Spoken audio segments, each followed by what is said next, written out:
It's the Mike Missanelli Show on a Thursday where the weather is steamy hot. I tell you, this spring, it either goes from cold and rainy to now tonight, going to be in the 90s, and it's going to burn out everything, and I hate it here.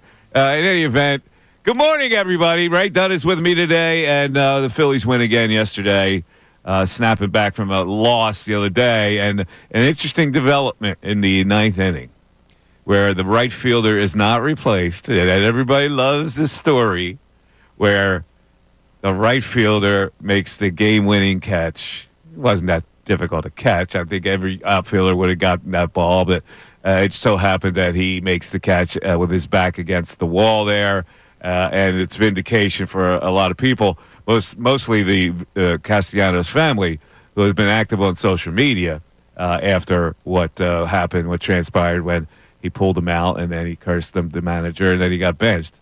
And this is the take that a lot of people are going to be upset about. Rob Thompson gave in. Rob Thompson gave in.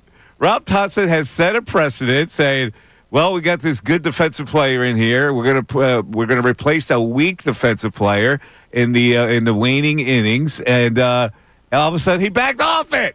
Now, why did he back off it? I don't know. It's weak. He gave away his power. It was like shooting a gun and then taking all the bullets out and then shooting it again. Like, I do not understand it. If you're committed to one thing, why would you go back against that thing? Because there was some controversy? Because you don't want to get your player mad at you again? If a manager is going to make a move like that and has the conviction to make a move like that, why did he not do it again last night? I got to ask you, Ray. Why didn't he do it last night? Was he beaten down with all the controversy, the manager? Did he give away his power? I'm just confused why you keep him in the game after it became that big of an issue the other night. Like, I'm right there with you because I said this yesterday at the open of the show. We're talking about what Castellanos and what it meant. And to me, it means nothing if you just keep him in there. Like, you were making this move for the betterment of the team. You claimed you want to get Rojas playing time. And all right, you want to get Rojas playing time? Castellanos bats in the ninth. It's literally one inning that you would have had the defensive replacement in there. He's not missing out on that bat. All you got to do is take care of a 3-run lead. And yet you leave him in the game. And now it shows you, hey, you say something disrespectful, you're going to sit down. And then you're going to get your way. He got metaphorically bullied. The manager got metaphorically bullied. I can't do this again because I'm going to hurt his feelings again, and there's going to be controversy again, and he's going to be angry with me. And he gave it away, Ray. Everybody was lauding the manager for having the gumption to do it, and then suspend the guy for reacting to him doing it, and then he didn't do it the next night. I don't know why you give right back into him. That, like, to me, okay, you think you're going to lose the guy? You think he's not going to play for you? Like, what at that point are you risking? You've already had the conflict. He understands that he had repercussions with the way he reacted to it. So the whole point is he's not going to react that way again, meaning you can do that again, and he understands where you're coming from. Like, what conversation wasn't happening? I am shocked that you're on my side with this. I did not expect you to have this kind of reaction. I thought you would have the opposite reaction. I told you yesterday that this was what I wanted to see what came out of this. This was the one thing I wanted to see what came out of this. If they went down this path again, did he take him out of the game, or would he just leave him in the game? And he left him in the game again. Rob Thompson showed a weak spine last night. I never thought I'd see it. I mean, he was so strongly in favor of his decision, thinking it was the best for the team to replace him defensively, and because of all the controversy, he didn't do it again. I'm shocked. I'm not necessarily shocked by it. I am stunned. I am literally stunned that Rob Thompson weak-spined it last night. You can't set yourself up as a guy, a no-nonsense manager one night and then turn around and give away your spine. The whole point of this was because it was for the betterment of the team. Exactly. To do it. I don't know why. Like, last night, I'm sitting there and I'm taking the train home as I'm going back from the great event we had at Villa Capri last night at Doylestown, and I'm watching the game. All right, well, Cassie's coming out and come back from break. There's Cassie, like, in right field. Well, what are we doing here? Well, I thought we had established this, and I know we're already getting the suggestions here in the chat that it was an olive branch. They're in Florida. He wants him to finish out the game. Okay, but now you've set the precedent where if you don't like what happens, even if you go disrespectful, the worst thing that happens is you sit down for a night and then you get your way. And Castellanos got his way last night. I just can't believe it. No, listen. It did hurt the Phillies last night. They won the game. I know people, what are you complaining about this for? They won the game. Yeah, they won the game. But when you set yourself up as a manager, as a no-nonsense manager, we're going to play the best the way I feel to have the team win, and then to suspend the guy for blanching at it, and then you give it up the next night. Like, I don't know what to think. Besides that, the family comes out. Michelle Castellanos, I mentioned her yesterday. I want to know what her tweets were. She took this down, but she posts a picture of Kepler dropping the fly ball when he played in that game in place of Castellanos, and says, Michelle, the mother comes in, the wife comes in with bleep Statcast. The brother come in, defensive gem to end the game. He posted a picture last night, and then he posts Castellanos, who flipped up one of his fingers, but it wasn't the middle finger. We misjudged that whole thing. But he meant it to post. He posted it as if to say, "Here's your middle finger." So if I'm Thompson, I'd bench him again for that. I go, keep your damn family out of this. Put the heat on me. How dare you? I'm the manager of this team. Now you got your family ganging up on me? And now that's where we'll differ. I'm not benching him for his family. His family's got to keep it together. I'm benching him for his family, damn it. Keep your moms out of it. Keep your damn brother and your wife out of it. This is my ball club. Yeah, I'm not benching him for his family. His family, like... I'm saying that basically with my tongue in my cheek, but I gotta be honest with you. I'd be ticked off if I was Thompson that the family's now ganging up. Oh, yeah, I'd be annoyed about it, but that's one of those, hey, man, take care of your family. Like, so you would talk to him about it? Take care of your family? If it's something that's brought up to, like, if he ends up getting asked about this, like, if a reporter goes up to him at some point, or if the PR staff says, hey, by the way, Rob, this is happening right now. You should know about this before you go in front of the reporters again. It's something that he has to address with them. Like, hey, we're good, right? Like, this is not something, you didn't just put on a farce here in front of me of like, hey, I understand, I take what happened, and now we're moving on from it, because it seems like the family hasn't moved on from it. And obviously, they're going to be more emotional about it because it's not them specifically, it's someone they love and care about. But I would be like, hey. Well, what are we? Are we in Little League? This is professional baseball. You got the family ganging up on you like you're in some 18-year-old travel team? I mean, for crying out loud, get mature about this. I hate the fact that the family has used social media now to exemplify their hurt feelings because their boy Nick got benched. Yeah, I love when they're there to support him. I don't love when they're there to push this into more of a talking point of whether or not there's actually something wrong between Castellanos and Thompson. How many people looked at that last night and had the notion, geez, Thompson just gave away his power because it was the first instinct I had. He's not replacing him in the ninth inning. He gave away his power. What was the point of all that before? Did Castellanos win? In the end, did he win? I don't know if we'll know if he's won until this becomes the regular thing again, where they don't replace him, where they just go back to status quo, and this was just all for nothing. What was the reason, you think, for not replacing him last night? I think he was in Miami, and it was like, I think the olive branch thing is probably the right thing, where he wanted to be like, hey, man, like, the manager got scared to replace him. The manager got scared to replace him last night.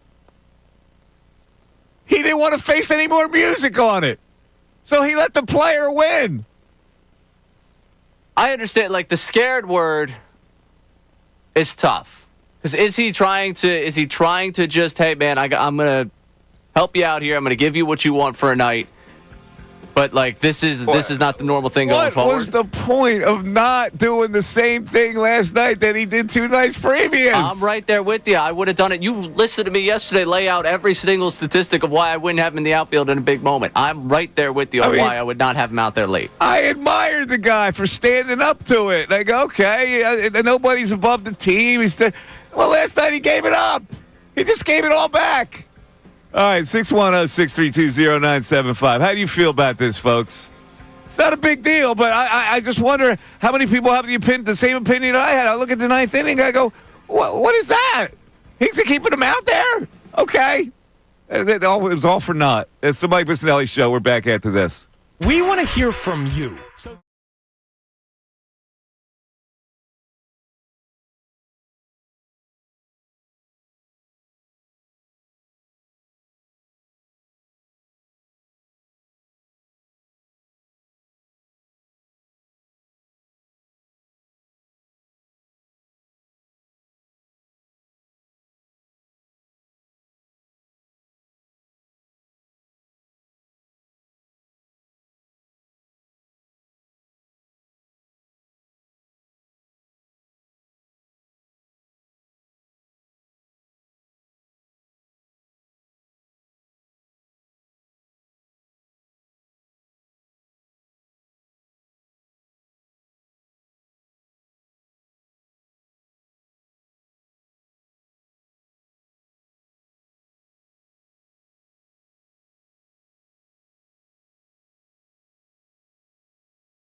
All right, 10:16, Mike Missanelli Show, 97.5 The Fanatic. I assume there's going to be a lot of people that are not happy with my take on this, and that's fine. I'm already on the record saying I don't like defensive replacements for good hitters with bad hitters because what comes around goes around, and you may get yourself caught with your pants down, and that batting spot comes up in an important part of the lineup, and you got a weak hitter there because the game got into extra innings or whatever. But last night, Ray is right. It was like the perfect time to do it. You got a 4-1 lead. He had hit in the top of the ninth, got an infield single. Actually, when I saw the infield single, I said, why wouldn't you pinch run here for him? You know? It's another place right there. Right. So since you're going to make the defensive replacement anyway in the bottom of the ninth, why not pinch run for him? He didn't pinch run for him. And then Kepler popped out. Real Muto struck out swing. So it was, but then he sends him back out there to the bottom of the ninth. And I go, he got bullied. The manager got bullied metaphorically into doing that. He got browbeaten by this whole situation. Yeah, one of our YouTube commenters, a guy named Bill Cala something. Bill Colarulo? I think that's what it is. Commented, and this is true, before the game, Thompson did say that he wasn't going to replace him. That's not the point. The point is, he was replaced nights ago. We had the benching because of something that was said after he was replaced, and then he ended up getting his way later on. Doesn't matter that there was the plan going into the game. It's what happened in the ninth inning. But why was the plan going into the game that he wasn't going to replace him? That's my question. If you already backed your decision with sensible comment, listen, we got a good defensive player, might as well use him, blah, blah, blah, then why would you say before the game I'm not going to replace him unless you don't want the smoke anymore from it? Now, that's fine and dandy, but I don't want a manager who doesn't want the smoke. That's my point, this whole thing. Last night is one little piece, right? But if your manager does he have a backbone or does he not have a backbone? That's the bigger take that I take from this. I'm just curious what we accomplished. Like, if I'm someone in that clubhouse and I watch this whole thing go down, I say, wow, Casti lost his consecutive start streak. That's a big deal. Castellanos and now Thompson have had to answer questions about this. It's been lack of a better word, tense 48 hours. What did we get out of this? Where are we as a clubhouse following this happening? Is it a clubhouse now where Rob Thompson's word is law, or is it a clubhouse where, hey, man, where he's going to back off? Yeah, if I don't like what's happening, maybe I say something stern back to him, and maybe I'll get my way. Yes. And is it Castellanos that has elevated himself to this perch where he's one of the vets on this club and he gets what he wants and he gets what he needs? Like, is that where he is at this point? I guess he is, but see, that dynamic change. He's been getting what he wants for a long time. He's been in the lineup every night. No rest. He wants to play every game. And Rob kowtows to that, right? But he changed that landscape the other night by replacing him in the ninth inning, and then he went back on it. I don't know. What's the text board saying? A lot of people fired up just at the fact that this is still ongoing, that we're still having this conversation. That we're still having it? Yes. Or that it's still alive because of other factors. Like, this is not my production here. It's their production that I'm commenting on. Now, some people are weighing in on the actual conversation itself. Mike from Doylestown. I disagree with Mike. I think Topper woke Nick up with the benching and forced him to finally step up his game. Step up his game how? Is he going to be a better defensive player? All the metrics say he's not a good defensive player. Hence, that's why he was replaced with a better defensive player in the ninth inning. What do you mean he's going to step up his game? Is he going to get faster? Is he going to be a better right fielder? Of course not. Another texter coming in here, JC from Lewis, Delaware. Mike Miss, I agree with you 100%. The family showing Topper and Kepler up is far worse than anything Nick said privately. Had the same thought last night. Nick won. Nick celebrating with teammates, then seeing social media. Those teammates could have feelings hurt. Nick won is right. He won. This little battle, he won last night. He got the family ganging up on the Phillies, and the manager, he got his way by playing the ninth inning. I think it's hysterical. I really do. Adam from Willow Grove, how many times has Topper taken Casty out this year? One. So he's not soft or giving in. He's just doing what he's always done. Keep him in the game. No, he's not doing what he's always done. He changed that the other night by rationalizing why he took him out. It's not the same dynamic. He changed the whole landscape of the dynamic by replacing him in the ninth inning and then justifying why he replaced him. And then 2 nights later, he went back on it. Al from Lumberton here. The goal is to win the game. End of story. By the way, Kirkring should have closed, not Strom. He's not a closer. End of story. Well, listen, you see the way they're doing this with this bullpen. They're trying out everything. And the notion, Rob Thompson says that he uses Strom in that ninth inning because he feared the Marlins left-handed pinch hitters that had to use the right-hander. He feared. What are we doing here? Are we seriously? What kind of rationale is that? The idea here is that the lefty pinch hitting against Romano or Kirkring is more to the detriment of the team. It's the most galaxy brain thing in the world. You're thinking like 25 steps ahead at this point. It's like overthinking it, isn't it? A little bit. Yeah, it's overthinking it. Yeah, it's a little much for me. I'm reading the justification. It's like, all right, can we just say that you want to see what he's going to do in this scenario? Yeah, like I said, I am not a fan of defensive replacements for good hitters, replacing them with bad hitters. I am not a fan of that. I will not do that. Last night, I may have reconsidered that when I only needed 3 outs. And my guy already hit in the top of the ninth. We're going to get to the callers that want to talk about this as well. I think this is a very interesting thing. I think the manager got so much heat from this and felt the heat from fans that he gave in to the player. 610-632-0975. The Mike Missanelli Show continues. Fanatic Sports Update.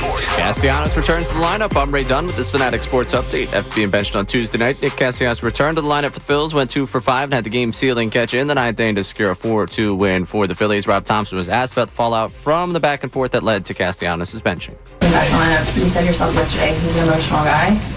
Are you confident that you guys will be able to put this in the rearview mirror? Oh, it's gone. It's gone. Sorted. We're good. He says they're all good. As for the actual game, Ranger Suarez threw 7 innings, struck out 8, and allowed just 1 run in the win. Bryson Stott had a 3-run homer, his first since May 17th. Tonight, the Phillies look to win the series. Christopher Sanchez taking them out, opposed by Edward Cabrera, with first pitch at 6:40 down there in Miami. It was reported overnight that former Rutgers star and projected top 5 pick Ace Bailey canceled his visit with the 76ers, scheduled for the end of this week. We will talk to the Inquirer's Keith Pompey coming up at 11:25 about both Bailey and the options that the 76ers have at 3, as well as college basketball analyst John Rothstein joining us at 12:30 to talk about Bailey and everything going on with the prospects in this NBA draft. And in the NBA, the Thunder look for their first championship since moving to Oklahoma City tonight as they look to close out the Pacers in Game 6 of the NBA Finals. You can hear that game tonight right here on The Fanatic. This update is brought to you by Mercedes-Benz. The Mercedes-Benz Dream Days are back with offers on vehicles like the 2025 E-Class, CLE Coupe, C-Class, and EQE Sedan. Hurry in now through July 31st. Learn more at MBUSA.com/dream. I'm Ray Down, your home for the NBA Finals, 97.5 The Fanatic and 97.5thefanatic.com.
10:28, Mike Missanelli Show. It is June 19th, and we have a summer that hit us all of a sudden instead of a spring. Well, I passed right through the spring. So now we got 98s. And we're right in the middle of summer here in June. So we'll just have to suck it up. Okay, so let me ask you this question, Ray. Did last night, was this an indication that from now on, he will never replace Nick Castellanos for a defensive replacement? No, I don't think it's a never thing. Really? I don't think this is, I think this is point Castellanos. I don't think this is game over. Okay, but if he does it again, the whole topic now is going to recycle. Yeah. Oh, we're going to be talking about the way they use the outfield late and the way that Castellanos, I imagine the broadcast will follow Castellanos in the dugout post him being a defensive replacement now the rest of the season. Given what we saw transpire this week, they're going to be waiting to see if there's another interaction between him and Thompson where things are said, where the two of them go back and forth late in the game if he's replaced defensively again.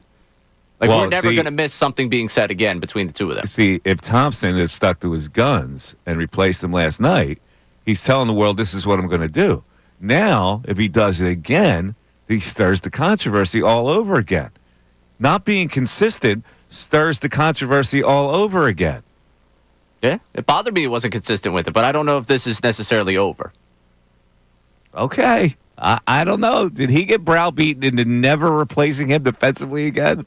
It'll be really interesting to see what happens from this point on. Let's get to the phones. A lot of people want to talk about this. Let's go to Ryan in D.C. first up. Ryan, you're on 97.5 The Fanatic. What's up, Ryan? Hello? Hello, Ryan. Yes, hello. You see, last night, if last night was any microcosm of anything, now this may be a bold prediction. I think, I'm just going to throw it out there. If the Phillies don't even make the World Series this year, I think Thompson is gone. I think you might be right.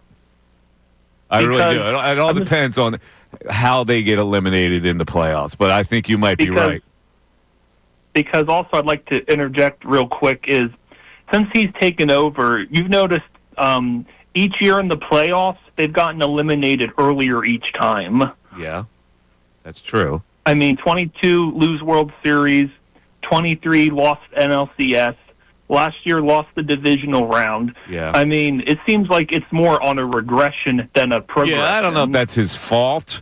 I think it's the makeup of the team more than anything. I think he's a pretty good manager, but I agree that he could lose his job if they underachieve in the playoffs again this year. Yeah. Now, you're not a fan of Thompson? I mean, the first couple years, I didn't mind him. I think he was an improvement over Girardi, in my opinion. Uh-huh. But after 22, there was some hope there. Yes, they fell short in the World Series. Yes, the way that went was disappointing. But then 23, the cracks started to show when they blew the Arizona series. Then I was like, yeah, I don't know if I could put that on him, though. I put that on the hitters who really just fell out of character and gave it up at that point. I don't think it was his fault. I don't know if it's ever the manager's fault to the extent where he's messing up a team. I think this guy's a pretty good baseball man, and I think he knows how to treat this team. But if they lose again, you're right. And that would be 3 straight years, and they'll probably make a change. Yeah, I think so, too. I mean, like I said, maybe it's not 100% on him, but... Yeah, no, I hear you. All right, Natalie is checking in Bucks County. Oh, Natalie, what's happening? Hi. Hello. I do not think that Rob Thompson got bullied, because I think the punishment that he gave Casty was enough for him to learn his lesson. Well, no, but forget about the punishment. It's not about the punishment. It's about the replacement part. He replaced him for a reason in right field 2 nights ago. The punishment came after he reacted to it. The punishment has nothing to do with the principle of what he's going to do from here on in to replace him in right field. Yeah, but it was a different atmosphere in the game. It was like he. In fact, there was more of a reason to replace him last night. More of a reason, and he didn't do it. So he didn't get bullied? No. Well, how do you figure? Because, one, I don't think Rob Thompson cares that much about what the other people think. Because if he did, he would be out there screaming at the Oh, I think he cares because he benched him for insubordination. I think he cares. Because that's... Sorry. He set a precedent by replacing him in right field and justifying it baseball-wise. And so he didn't do it last night. So why, Natalie? Why didn't he do it? Because he didn't need to. He did need we to. Were winning. We were up. Natalie, they were up the other night, and he replaced them. Yeah, but this was closer. No, it wasn't. It was the same. No, I don't think he was bullied. Natalie, listen to me. He replaced him 2 nights ago and gave a legitimate reason why he replaced him. Last night, he needed only 3 outs. In fact, he could have replaced him. He already hit in the 9th inning. He didn't even have to worry about that spot in the order coming up again. There was more reason to replace him last night. No, because then what do you mean no? No, because the other night when he replaced him, because the other night when he replaced him and put Kepler in and he dropped the ball. No, Kepler dropped the ball when he wasn't in the game. He replaced him with Rojas 2 nights ago. Oh, then I was confused. Sorry, but I still don't think he was bullied. Okay, listen. You want to stick up? Who are you sticking up for here? Topper or no? I like them both, but okay, I just think I think the message was received by I think the issue more with the whole thing. The only message that was received was that if you're insubordinate, you're going to get benched. There was no message as far as the replacement part. He had a legitimate reason to replace him. He said the legitimate reason. He explained the legitimate reason. Last night, he had the same legitimate reason to replace him, and he didn't replace him. What could possibly be your conclusion? He got bullied. He got bullied into not replacing him. Now, whether that bothers you or not, I don't know. It seems to bother me because he's not sticking to his guns. It bothers me. It bothers me more because I understood the baseball sense of taking him out of the game. I thought this was a nice departure from the world of we're going to have Castellanos in there regardless. He loves to respect that. And I know the respect of the veterans is a big deal to him. It's the reason why JT, even when he's got his 660 OPS, won't hit anywhere lower than 7th in the lineup, and most of the times even higher than that. It's the reason why Castellanos, even when he's going through skids, he's like, he's got to be in the lineup. We got to have him in the lineup. He wants to play. He's going to play. I thought this was a nice departure from, hey, sometimes veteran respect runs counter to baseball intelligence. And the baseball intelligence says to put your best outfield out there late in the game when the game is close. He's the one who set that. He set that 2 nights ago. He set that precedent. Whether you I don't like the defensive replacement when you replace the hitter. I'm ready on the record. But the manager set that whole thing up. He set that standard up the other night. Last night he didn't do it. So I asked the people, why do you think he wouldn't have done it last night? What was the reason? Because the only thing I could come up with is he was afraid to do it again because he didn't want to face any more music on it. And I don't know if I want my manager reacting that way. 610-632-0975. If you got a better reason on why he didn't do it, I'd love to hear from you. The Mike Missanelli Show continues. Ricky Bo.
10:42, Mike Missanelli Show. We're going to be talking some Sixers in a bit. The NBA draft, the Ace Bailey situation. He canceled his visit.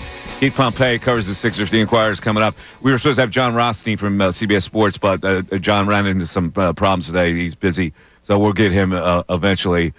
He knows everything there is to know about college basketball. He's more of a college basketball fiend than anybody in America. So we'll get the scoop on Ace Bailey. Let me just say, before we get back to this conversation with Rob Thompson and Nick Castellanos, Ace Bailey clearly does not want to play with the Sixers. And I got to be honest with you, I wouldn't want to either. If they draft Ace Bailey, he's going to be a bench player. Like, he's nowhere near ready to play.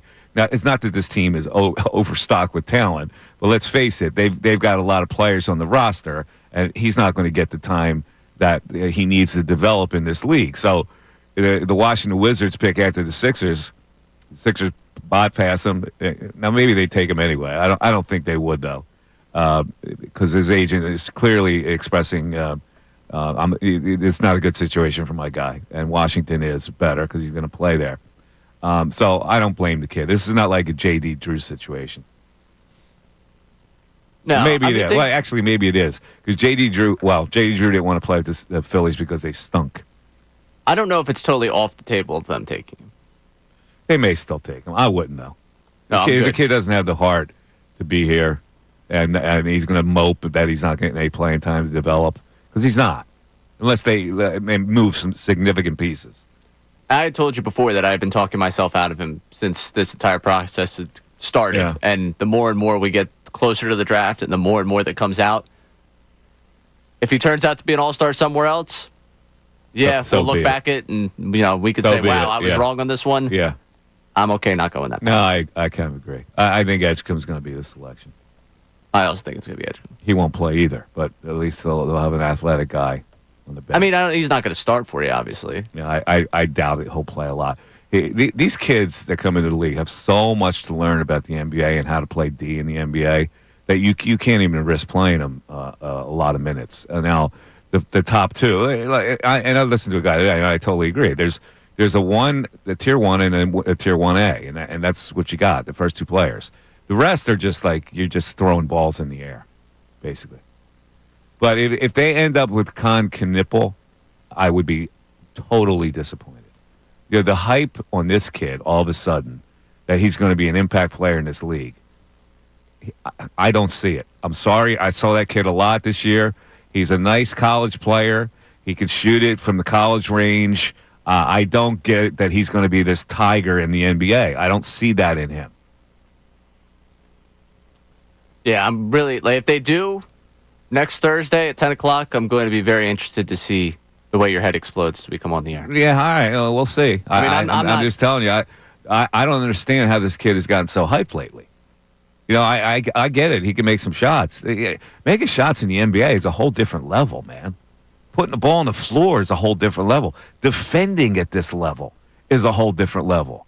I mean, I don't know if he can put it on the floor and get it to the basket. I don't know if he can stop somebody that he's guarding from getting to the basket. He played on a very good Duke team. Played on a very good system that exemplified his strengths. I think the one thing that came out over the last week was I think some of the measurables and some of the combine adjacent stuff for him ended up being better than what people anticipated. I think that might be a little bit of the stock rising. Right. If I'm trying to explain the stock rising to you. It's an indication of the weakness of this draft. Yeah. And Neil in the YouTube chat kind of hits here. The floor for him, being a guy that can shoot in the NBA, is higher than some of the other guys that you're worried don't have an offensive game that'll play in the NBA. I get that, and it reminds me more of T.J. McConnell being unable to shoot. Yeah, and he's going to be a big factor in tonight's game. Game 6 of the NBA Finals. Yeah, because we don't have Halliburton. Halliburton probably won't play, so that means you get T.J. I was listening to the columnist from the Indianapolis Star, I guess it is, Greg Doyle, who I'm a big fan of, by the way, because he's fearless. And he was saying, there's a lot of hype for T.J. McConnell, but the Indiana Pacers play at two different levels. When he's in the game, they play the slow-down game, and really the only way they're effective is to play the speed-up game. Now, you can get away with him for a little bit, but you can't get away with him for an entire game because they don't run it the same way when he's in the game. They don't I get mean, they don't I'm get not up gonna and sit go. here and say that I've They watched more. downshift it with him in the game. Well, yeah, you're downshifting pretty much anytime you don't have Tyrese Halliburton, who's able to throw Yeah, well, a that's what 70-foot they're pass. built. So if the point guard is a downshift, they can't be as effective for that many minutes. Well, I don't know if it's that bold of a take for him to say that going from Tyrese Halliburton to T.J. McConnell's a downgrade. No, it's not a bold take. It's like they played two different styles. They're effective with him in the game. They're just effective at a different limited level, is what he's saying. Yeah, I mean, it's their backup point guard as compared to their all-star point guard. But it's also a slower backup point guard. Well, how many guys do you have that have all the traits of Tyrese Halliburton in the league? There's a reason why. Well, what I was saying is that most point guards are faster than T.J. McConnell. Okay, and most point guards are sitting at home right now. Like, what? He just happens to fit in for a 15-minute basis. Yeah, I don't think anyone's advocating for him to be the starting point guard in an NBA Finals so he doesn't team. fit in from 30-plus minutes, which means the Indiana Pacers can't win. Yeah. All right. Well, we've been on the same side. I'm shocked this is going to a 6th game. I thought this would be over in 5. Yeah, no, you're right. All right, before we go back to the phones, any tweets coming in? We got plenty of text, people Text, chiming in give me a here. text. We got texter here. Mike, I'm going to have to disagree with this. I believe Rob kept him in the game because of Kepler dropping the ball and not seeing it. Ultimately, Thompson made the right decision because he won the game for them. Kepler lost the ball on the lights. Kepler is a much better defensive player than Castellanos. He was afraid to make the switch? Is that what you're saying? Because Kepler lost the ball on the lights? Come on. Stop it. What else? Another texter. I think Castellanos has always gotten a pass from this fan base for his attitude, but he comes up small a lot. People rather bring up Boehm's sour face or Turner's contract, the lack of power that he contributes to the plate on the bases. He was the only one not cheering for Stott's home run. Castellanos has always been streaky as a $100 million man. His bat goes cold in postseason where he should be a home run hitter, and now he's hitting singles, not home runs. I heard a stat from McCarthy Kruk a few weeks ago that he's the highest RBIs in situations for runner in scoring position and has only had in his 30s. That's an indictment of how you feel about him as a player, but that doesn't. That's not part of what we're talking about right here. He was the only guy that did not. Seriously, was not excited for Stott. I didn't see that. Did you see that? I didn't see that. No. He wasn't excited. The camera cuts into the dugout for half a second. That guy was a Castellano hater. Yeah. Well, we're talking about this here, whether Rob Thompson gave up his power by not doing what he did last night. I am still flabbergasted that the manager had a soft spine last night. 610-632-0975. Matt from Audubon, you're up next. Hang in there. Mike Missanelli Show continues. Fanatic Sports Update. Castellanos returns to the lineup. I'm Ray Dunn with this Fanatic Sports Update. After being benched on Tuesday night, Nick Castellanos returned to the lineup, went 2 for 5 at the game-sealing catch in the 9th inning to secure a 4-2 win for the Phillies. Rob Thompson was asked about the fallout between the back and forth that led to Castellanos' benching. Back in the lineup, you said yourself yesterday he's an emotional guy. Are you confident that you guys will be able to put this in the rearview? Oh, it's gone. It's gone. Sorted. We're good. Well, he says they're good. As for the actual game, Ranger Suarez threw 7 innings, struck out 8, and allowed just 1 run. Bryson Stott hit a 3-run homer, his first since May 17th. Tonight, the Phillies look to win the series with Christopher Sanchez taking the mound opposed by Edward Cabrera with first pitch at 6:40. It was reported overnight that former Rutgers star and projected top 5 pick Ace Bailey canceled his visit with the 76ers scheduled for the end of this week. Keith Pompey of the Philadelphia Inquirer will join us coming up at 11:25 to talk about Bailey and the options the 76ers have, that 3rd overall pick. The Thunder look for their first championship since moving to Oklahoma City tonight as they look to close out the Pacers in Game 6 of the NBA Finals. You can hear that game tonight right here on 97.5 The Fanatic. This update brought to you by Mattress Firm. Mattress Firm's July 4th sale is your chance to reclaim your restless nights and upgrade to a premium mattress. Get matched. Sleep at night. I'm Ray Dunn, your home for NBA Finals action, 97.5 The Fanatic and 97.5thefanatic.com.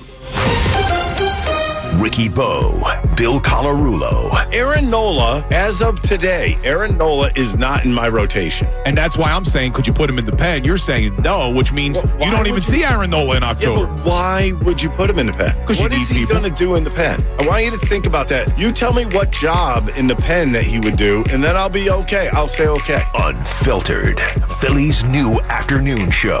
Every weekday from 2 to 6. 97.5 The Fanatic and 97.5thefanatic.com. Home internet from AT&T presents a straightforward moment inspired by straightforward pricing. And now we just cube the pancetta. What's on the menu? Your fave, Mom, carbonara. I'm streaming a new recipe. Hold on to this internet, son. It's a keeper. Oh, I will. It's the one. So, no more one-year stands. Nope. With home internet from AT&T, there's no price increase at 12 months. What about equipment fees? Equipment fees were never right for you. I'm done playing those games. What I have now is straightforward. Okay, in the spirit of being straightforward, your carbonara is carbonara-ish. And this is takeout. I was going to pass it off as homemade. Oh, you did that for me. Well, now that we're being straightforward with each other, I just want to say that... Careful now. No equipment fees, no annual contracts, no price increase at 12 months. Straightforward is better with home internet from AT&T.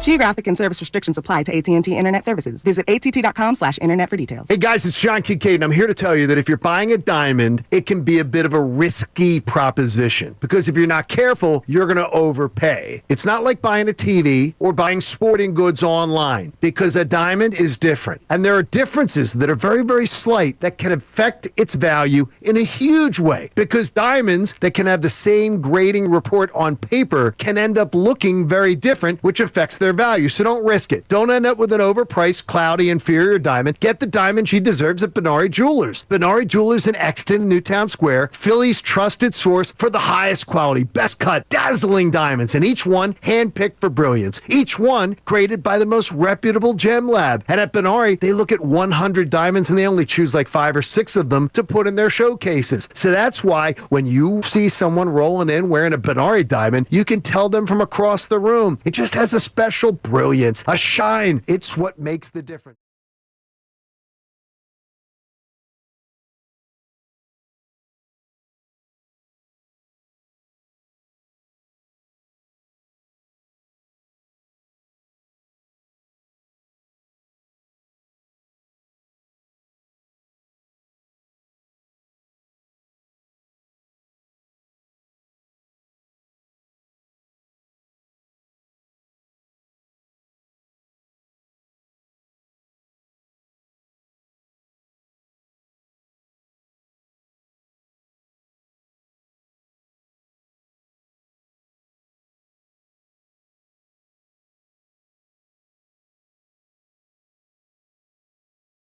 Like Granger.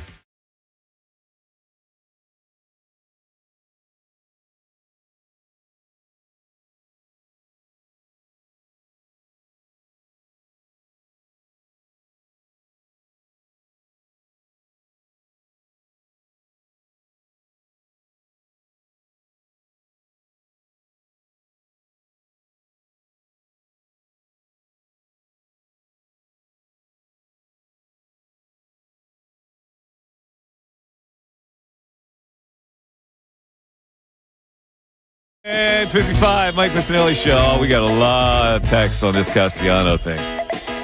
I gotta be, I'm really flabbergasted that the family has bonded together here. The mother, who tweets a lot and puts out a photo of Kepler dropping a ball. Oh, it's his teammate.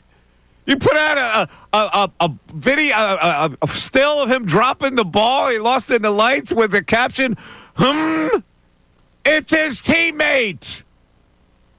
And then the wife, who never tweets, bleep StatCast, she tweets out. And then the brother puts the picture of him catching last night's fly ball to end the game. And he posts the old Castellano ring finger gesture that we all thought was the middle finger that the brother is trying to put out there, the middle finger to everybody. What is going on here? What is this? Are we 17? This is professional baseball. I'm all for you loving your family. You're taking up for family. But right here, like time and place. You know what this is going to be perceived as a slight one to his teammate. The Kepler thing's an obvious slight to his teammate, which is why it was deleted. And the other ones, like, all right, you want to get upset with StatCast, you want to get up and get in people's replies about what they're saying to him, but the ring finger is going to be perceived as a slight back to, well, yeah, bleep you for taking my brother out. It is. That's exactly what it is. Yeah, I go, like, if I'm Kepler, I go up to Castellano, I go, yo, man, what's up with your moms? You know what? How does that help? Oh, man, this is unbelievable. Let's go to Matt in Audubon. Matt checking in. Matt, you're on 97.5 The Fanatic. Mike, you are a genius for this time of year finding this topic because I'm calling in. There's not much to talk about, but, man, for some reason you got me riled up. But I actually have that T-shirt, the one where he has the ring finger up. Yeah. It's like what do we do? We in Little League? Like we one of these parents that's browbeating the umpire? I got a crazy mom, dude. I got a crazy mom. I understand what it's like to have family that's nuts. So, but my point with this is, like, all right, so when things don't make sense, it's for a different reason. He's a better fielder in the last 2 years than he was his first 2 years. I agree. By a lot. I agree. He runs down some balls. But the metrics say he's not. I've seen him make good plays. Those are metrics. Yeah, I hear find you. metrics for anything. He's a guy who's also a space cadet. You know, when they went through that run 2 years ago, like he was making dumb errors throughout the year and then made 2 great catches. Yeah. Admitted he needed to stay focused. Whatever. Yeah. So for me, I kind of feel like this is Rob Thompson without his best player in the lineup for an unforeseeable amount of time, trying to figure out how to get these guys to galvanize together. And I agree with you. I think that it could be a negative here, but it definitely wasn't for defensive switch purposes. That he said that, but that's lip service. Behind the scenes, this was about something else. I don't know if it's his attitude behind the scenes. It's definitely not going to be because of his defense, because he hasn't cost you in the playoffs because of his defense, and actually he's been the best hitter. So you think Thompson put out a ruse 2 days ago when he said he wanted to use a better defensive player? It's not a ruse. I mean, coaches say things all the time after games. Andy Reid never gave us any info. So if he's going to try and get his attention at a time where Bryce Harper's not here and he doesn't know when he's getting back, and that's the leader, then this was obviously for a different reason. Okay. It was to get attention, and I don't know what behind the scenes he was looking to get attention to from his team, but it clearly does not make sense to be a defensive switch, and it's the first time he's done it all year. It is the first time he's done it all year. No, you're right. This is a pretty good take, bro. I like it. It's something else. Yeah, I just think, but it also could be a negative because now you got a guy as a manager who's kind of sitting, knowing where he needs to get to save his job, and maybe is starting to pull strings he's never pulled before, and that always can backfire as well. I mean, there's a chance that it backfires, and I think his popping off to Thompson after that switch was made was unexpected by Thompson. I didn't think Thompson expected that, and I think that's why he had to step up and go, all right, man. I know you don't like it, but you ain't going to talk to me like that. And then they move on after that, and maybe it kind of backfired as a plan to get Castellanos' attention, somebody else's attention. I don't know. But this is definitely behind the scenes. Thompson needed something more. He needed attention to draw for whatever reason. He'll never tell us. But it's a very cerebral take by you, bro. You dug deep into it mentally, Matt. I like it. Yeah. All right, man. Thanks for the call. Appreciate it.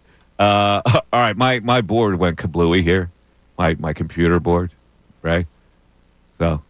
As in, like, the phone board? Yeah, the phone board. The phone board on the computer screen, not on my phone. So I lost the commentary on the right column. Got it. Got that? Yeah, we'll take care of it. All right. You're listening to the Mike Missanelli Show on 97.5 The Fanatic. That's WPEN HD1, Burlington, Philadelphia, a Beasley Media Group station, and we're broadcasting today and every day from the Comcast Business Studios, powering possibilities. Okay, so Matt had a very cerebral take. He wanted to jostle something up, and it really wasn't because he wanted to make a defensive replacement. He just wanted to tweak Nick about something else to get him more involved with the game. Do you buy that? So is it that, or like the jolt we talked about, is this the jolt of like, hey, things like this is not standard. We are not going to just operate how we've always operated, because how we've always operated has come up short, and we're going to exercise options to make ourselves better, and you need to play to a certain level to keep the job that you've had this entire time. Okay, so that was the message that Matt was saying he was giving. That's how I perceived what Matt was saying. That basically things as status quo around here are fine. We've been a good team. Right. But in order to really be great here, we need people to play up to a certain level. So I need to mix it up a little bit, and I'll use the excuse that I have a better defensive player on the bench. Right. The excuse of, hey, Rojas needs to get some time, and he's a good defensive player. So I would say, do you believe that was it? That was it? That was the reason. It just seems like an interesting message to send to them in Miami. Yeah, see, I look at things. I got to admit, it's my fault. I look at things overly logical. I look at it like ABC equation. So, A, he replaces him. B, he rationalizes with sensible explanation, saying, I've got a better defensive player on the bench. I may as well use him.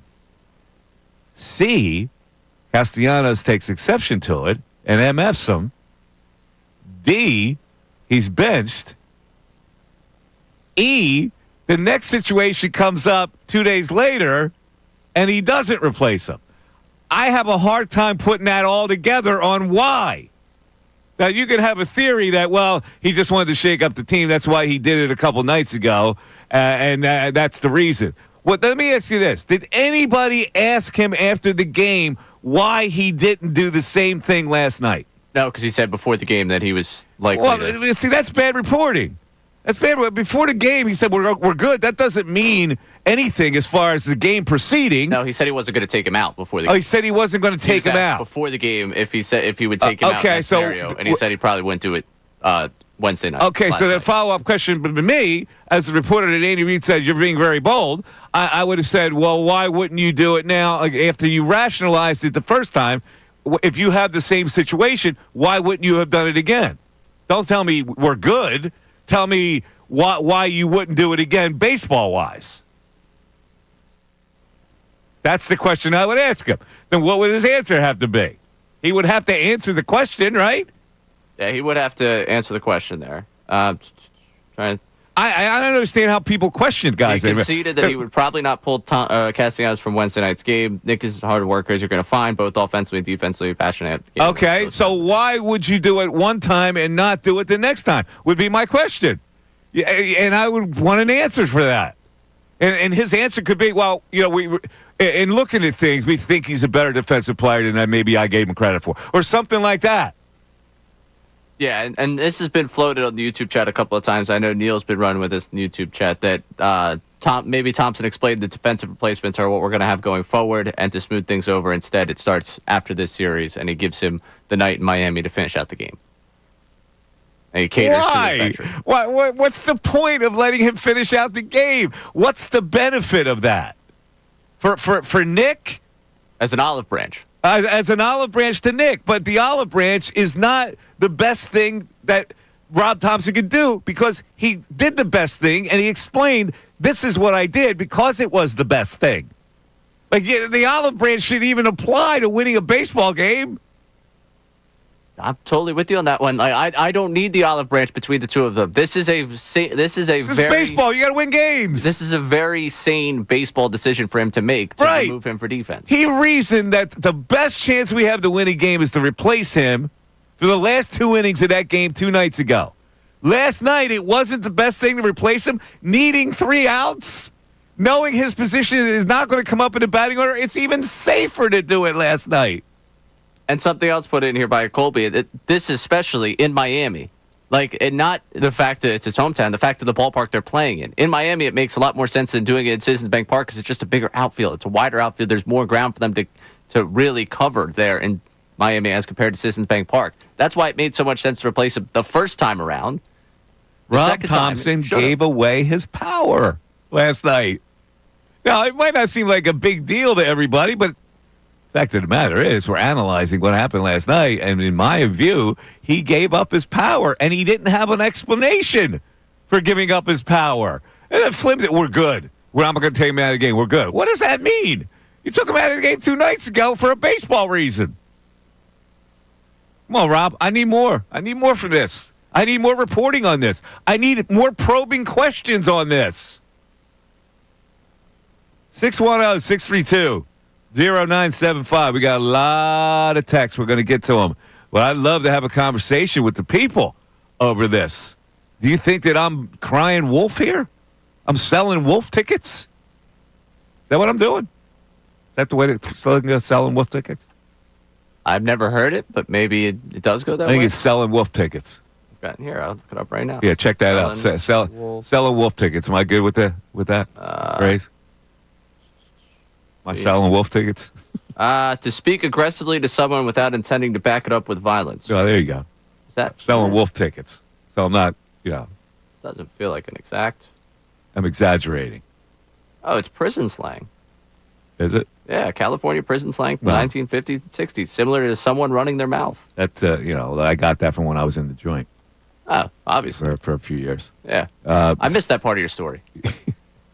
I've done everything, Ray. Oh, all right. 610-632-0975. We're back after this.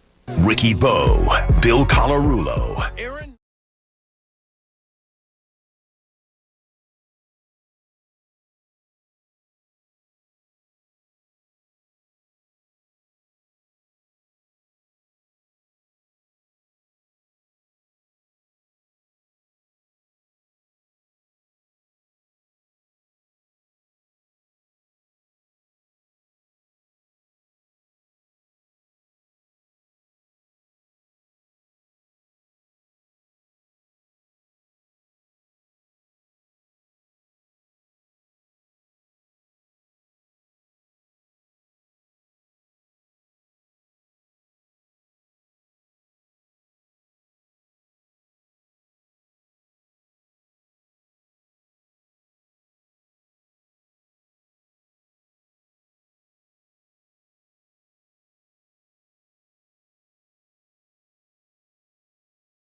.75, The Fanatic.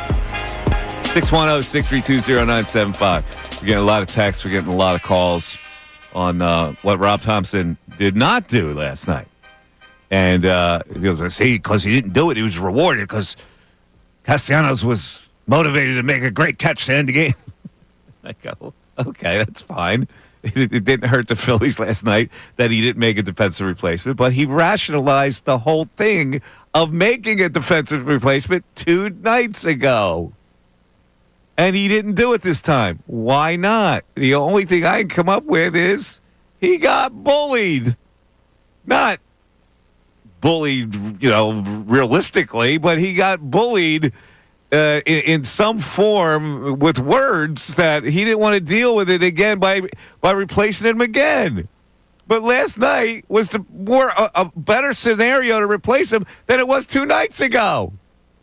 And he didn't do it. I think he was afraid to do it. He didn't want to face any more of the music of it. You can't say before the game, I'm probably not going to replace him tonight. Why? Why would you not replace him? 2 nights ago, you had the perfect rationalization, the perfect reasoning for it. And all of a sudden you say, I'm not going to. Well, why? Because you took too much heat? Like, I don't want a manager who does that. You know what? I took too much heat. I don't want to deal with it again. So I'm going to keep him in right field. I don't know, man. It's not a big deal. I get it. It's not a big deal. It is an issue, though. Let's go to Jackson in Phoenixville. Jackson, you're on 97.5 The Fanatic. What's up, Jackson? Mikey. What's up, buddy? So let's go back to the 23 Arizona series where he didn't use any of his bench players, but yet none of his starters were hitting, and he never pulled any of the starters. Why was that? Because I just feel like he doesn't do it because he's getting bullied all the time, and Bryce Harper is going to have a little hissy fit if he does do something like that. And he doesn't know how to run a team. I mean, every team I've seen that's down in a series pulls guys off of the benches and sticks them in as a pinch hitter to try and get something going. He never did that once. Well, but listen, there's 2 sides to that coin. All of a sudden he's going to do it? He didn't do it. There's 2 sides to the coin.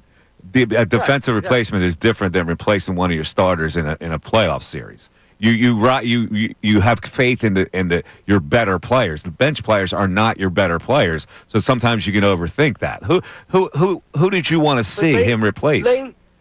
Late in the game, there could have been a pinch hitter off the bench, is what I was saying. In game 6 and 7 at home. He didn't pinch hit for Rojas in the 5th inning in that one game. I remember.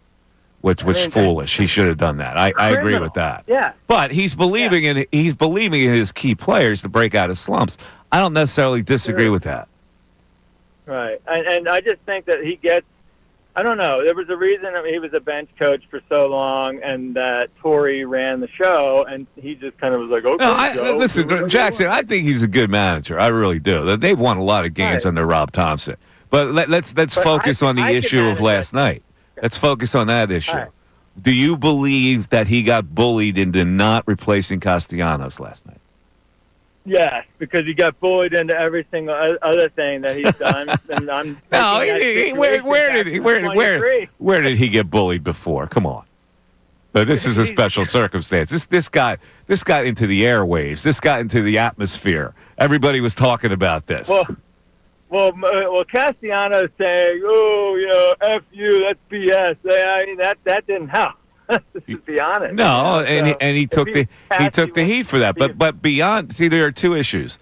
One thing, what he did after Castellanos mouthed off. But the other issue, he had a sound baseball reason for 2 nights ago. Last night, the same sound baseball reason did not apply. And I'm just curious why. Because he doesn't stick to his guns. He doesn't have any cojones, dude. He's from Canada. Oh, come on, man. Come on. He's from Canada. Stop. I just want a rational reason. Now, Matt tried. Matt said it was beyond that. He wanted to shake up his team by doing something like that. All right, maybe. Maybe that was the case. But maybe it wasn't. I just have to know. I have to have that question asked. I don't understand how you don't ask the question. After the game, you chose not to replace Castellanos. Why not? I mean, it's the most reasonable question you can ask a guy if you cover the team. You just can't. Before the game, he said he wasn't going to replace him. And that's the end of your questioning? Come on. Now, back to that caller for a second. Yeah. Because this is obviously the door we open up here talking about Thompson today being 2 guys that actually don't mind Rob Thompson as a manager and like him as a manager for this team. Yeah. going back to 2023, I just want to know for Jackson, was it Jake Cave? Was it Christian Pache? Yeah, that's what I mean. Was it Garrett Stubbs that you wanted in the lineup? Like Mundo Sosa? Exactly right. Who did you have, really? We're going to place your better players with. That to me is the question. That, like, this season ended with a Jake Cave at bat. If you had pinch hit Rojas in that situation. My God, I forgot about Jake Cave. I will never forget it because, Mike, I was there at the game in the 7th inning. It hit me. This season's going to end with Jake Cave pinch hitting for Johan Rojas, and I'm going to be scarred for the rest of my life. And I've been scarred since that moment with the fact that season ended with a Jake Cave pinch hit. But he didn't. He had a chance to pinch hit for Rojas earlier in a big spot with runners on base too. He did. And he didn't do that. In a close game, they could have went with Cave in that scenario.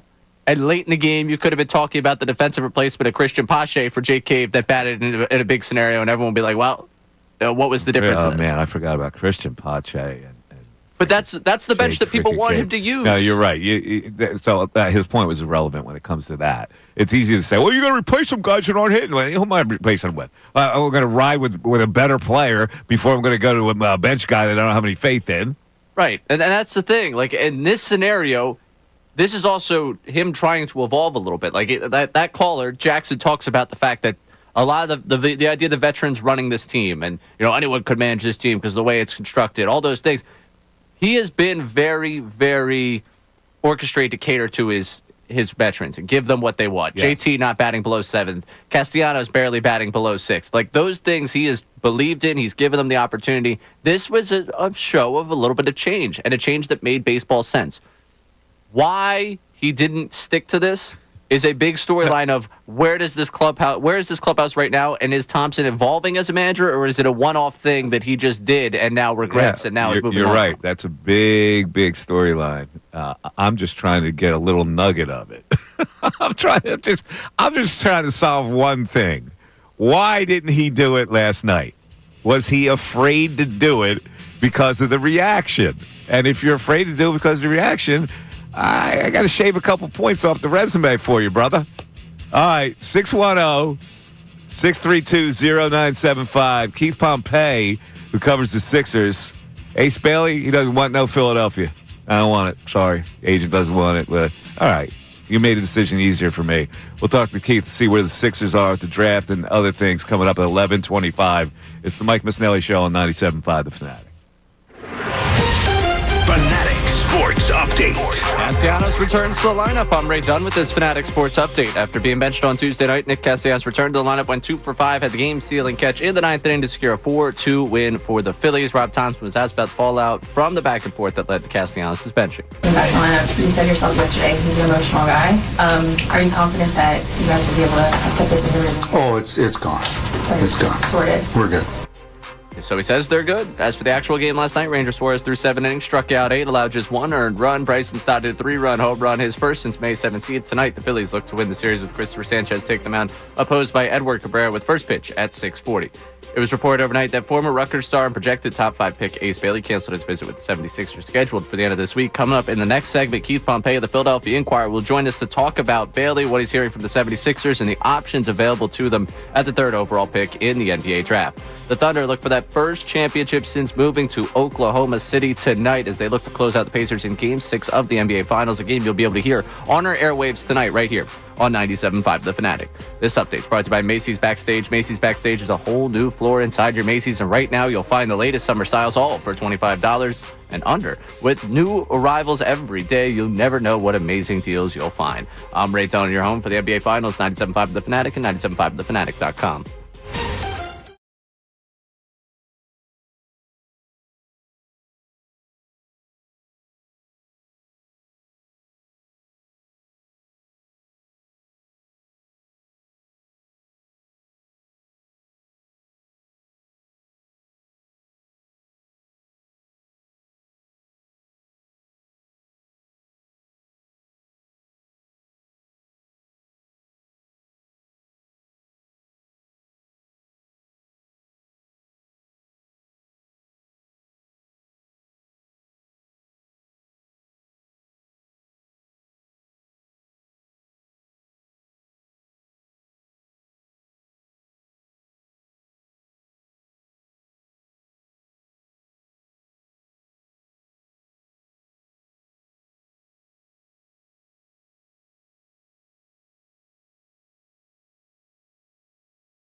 from the Rob Thompson, Nick Castellanos situation and talk some Sixers because Ace Bailey and his people said, no, we're not coming in for a visit. We're not going to interview with you. We're not going to work out for you. That is really a manifestation. I don't want to really play for the Philadelphia 76ers. And so if you're the Sixers, what do? You act accordingly and say, okay, well, he doesn't want to play here. We'll go elsewhere. Or do you stick to your guns and say he's the highest evaluated player we have? We're going to take him anyway. For some insight on that and other things Sixers, we've got to go to the man who covers the Sixers for the Philadelphia Inquirer, Mr. Keith Pompey. Hello, Keith. How you feeling today? Hey, what's up, Mike? How you been, man? Doing good. So Ace says, no. I don't want us. What's the story? How do you interpret that? I interpret that as if his agency is well. First of all, there could be a team that is eyeing moving up to take him, right? And if it's not that way, it could be that they're looking at the 76ers and saying, you know what, this may not be the best path for this guy to become a superstar. They probably look at it as if kind of like, you look at Reed Shepherd, who got drafted by the Houston Rockets, and now he's sitting at the end of the bench. They want him to go somewhere where he can become a superstar and be the man. So it's crazy, but it's not the first time that someone declined to work out for a team because they felt as if that the other team would have been a better fit for him in regards to his, becoming a star or getting more minutes. I gotta be honest with you, I don't blame the kid. I don't blame his agency because they're right about that. He's going to come here and he won't be a viable player right away, and he'll be an end of the bench guy. And he won't be ready to contribute. And he won't be able to get developed. So I get that part of it. Now, from the Sixers standpoint, and I know you've been following this, how they evaluate people, who they like and who they don't like. Do they like him enough to say, well, we're just going to take him anyway? You know what? I felt like they did, but the problem with that, Mike, is the fact that you're bringing in these other guys and guys are names are being mentioned is one of those things that it gives me the impression that everyone isn't sold on them, right? You know what I mean? Like everybody knows who's going first and second. I mean, we're not hearing the Spurs basically say, hey, well, we want to get Ace Bailey in for a workout because we want to see what he can do, right? Mm-hmm. So the fact that this stuff is happening is probably like a little bit of doubt. And the second thing that gets me, Mike, with this coming, you can always say like the 76ers are in an advantageous position where they hold the cards and everything like that. But let's just say right now we're looking at it and this is another red flag. So then this guy comes here and he shows up and he doesn't perform to the level that people in Philadelphia expected or the team. Well, people are going to say, well, look, dude, you already saw all the red flags. Why did you draft him? You know what I mean? So I feel like, yes, if they really feel extremely convicted, they can still take him. But at the same time, I don't know if it's a good look at this particular time because he's already showing you who he is. He interviews poorly. I think he's a great player.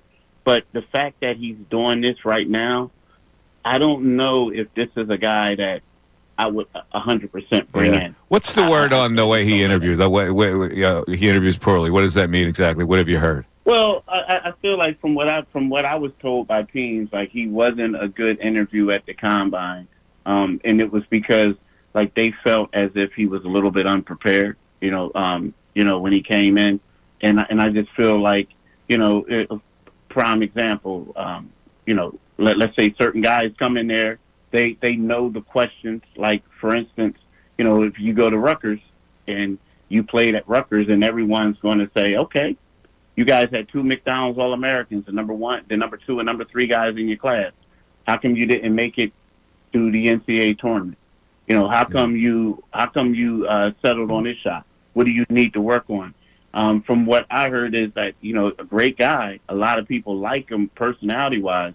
But, I'm under the impression that people I spoke to that they felt like a lot of teams felt like teams he interviewed with felt like he was ill prepared, for those interviews, comparable to, the VJ Edgecombs, comparable to the other guys, like, battling for those same positions. So it'd be interesting because if I'm Ace Bailey and they asked me that question, I'd go, well, my teammates sucked.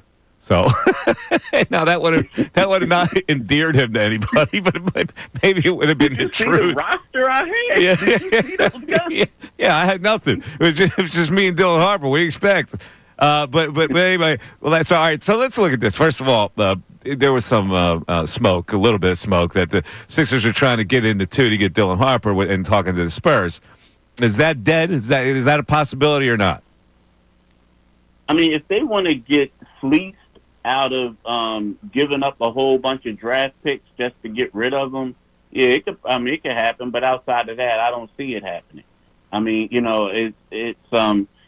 you know what? Let's be real, Mike. Every year it comes out. Every year it comes out that the Sixers, tried this, they tried that. But since Daryl Morey has been here, they've been calling everybody and their mom. I mean, they've been going to graveyards trying to dig up people and ask them for unrealistic things. So to me, it's not surprising. I think it's kind of par for the course that what they're trying to do is they're just trying to just ask anyone. It's like the equivalent of me walking up to you and one of your several Rolex watches saying, "Hey, Mike, can I get that for $50?" You know what I mean? Can I get that Rolex for $50? I mean, so you don't know if you don't try, right? Yeah. Well, you wouldn't be able to answer that question because I don't have one that does. But if you got a line on something, I'm gonna be interested. Anyway, let's move on because I've also seen this. The Sixers trade out of that spot and then trade out again, and they go Kincade, who for some reason is getting a lot of acclaim lately. I don't frankly get it. But are you more inclined to think they trade out of that spot or they like Edgecombe? I'm starting to think they trade out of that spot. I mean, I do like Edgecombe, but my thing is right now, and the reason why I'm saying trade out of that spot is because, right now there's really not a consensus number 3 guy, right? I mean, right after what H. Bailey is doing. Edgecombe, I like him a lot. He's extremely athletic. But at 6'4", he can only play the 2-guard spot. And right now, if you're trying to bring Quentin Grimes back, you don't draft Edgecombe. Or if you draft Edgecombe, I don't think Quentin is coming back, right? Mm-hmm. So if the question is, when you look at Edgecombe, a good player, but he needs to work on his dribbling. And he's only 6'4", so it's not like he can be, a wing type of player. He's small, and you got to hope that it pans out for him.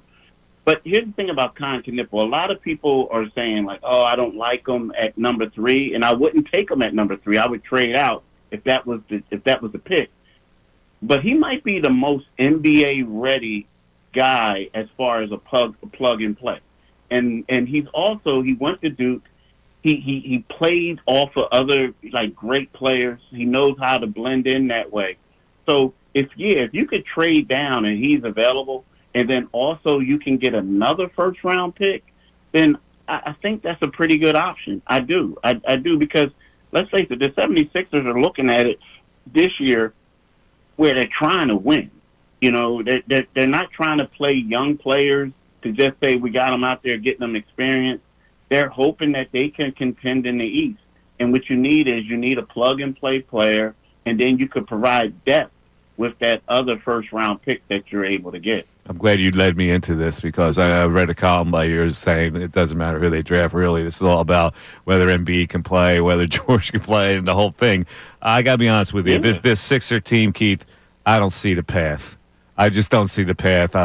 I'm really down on their fortunes no matter what they do here. There's no way you can convince me that the Embiid-George thing is going to blend. They get older. They don't get better. I don't see it. Maybe they see it. Maybe you see it. No, I mean, you basically wrote something. I mean, you just basically mentioned a column that I had, right? Yeah. I mean, the thing is, the problem with the 76ers are, you got to get rid of one of these contracts. And we're talking about, Joel Embiid. We're talking about Paul George, or maybe both of them, right? When you look at the way the team is constructed, you can bring in Ace Bailey. But really, what is Ace Bailey going to be as long as Embiid's around? Embiid, he's making that franchise money. We know, the type of players. If he's healthy, he makes his teammates better. But the problem is you don't know if he's going to be healthy or not. And the same with Paul George. So, there's a lot of red flags. The one biggest concern that I have is not just that Joel Embiid had 2 surgeries in 14 months, but the fact that he had 3 in 9 years on that left knee, right? That's a concern to me. And you have all this money tied up in him and Paul George moving forward. So, yeah, you could bring in Cooper Flagg. You can bring in a whole lot of other people. But in order for the 76ers to be a contender in the East and then for the championship is predicated off of what Joel Embiid does. And, he only played 58 games the past 2 years. That shouldn't give people a lot of confidence that he's going to return to his all NBA type level next season or MVP level next season. Yeah, it's a pipe dream. I get it. Keith, always a pleasure, man. I know you're going to be working extensively over the next several days. So thanks for coming on. We appreciate it. Thanks for having me, Mike. And, $50 for a Rolex, bro. $50. When I get one, I'll let you know. All right, man. $50 for a Rolex. That's Keith Pompey from the Inquirer. Yeah, I never was that sweet on the Rolex. Now, I know it's a status symbol, and it's it never appealed to me. Sounds good. I'll take it for 51. I don't have one, man. I remember John Chaney gave me one though. Where'd it go? Well, I'll tell that story on the other side. 610-632-0975. Mike Missanelli Show continues. ESPN's Adam Schefter. These guys are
11:41 coming up at noontime. Don't forget, it's the news at noon.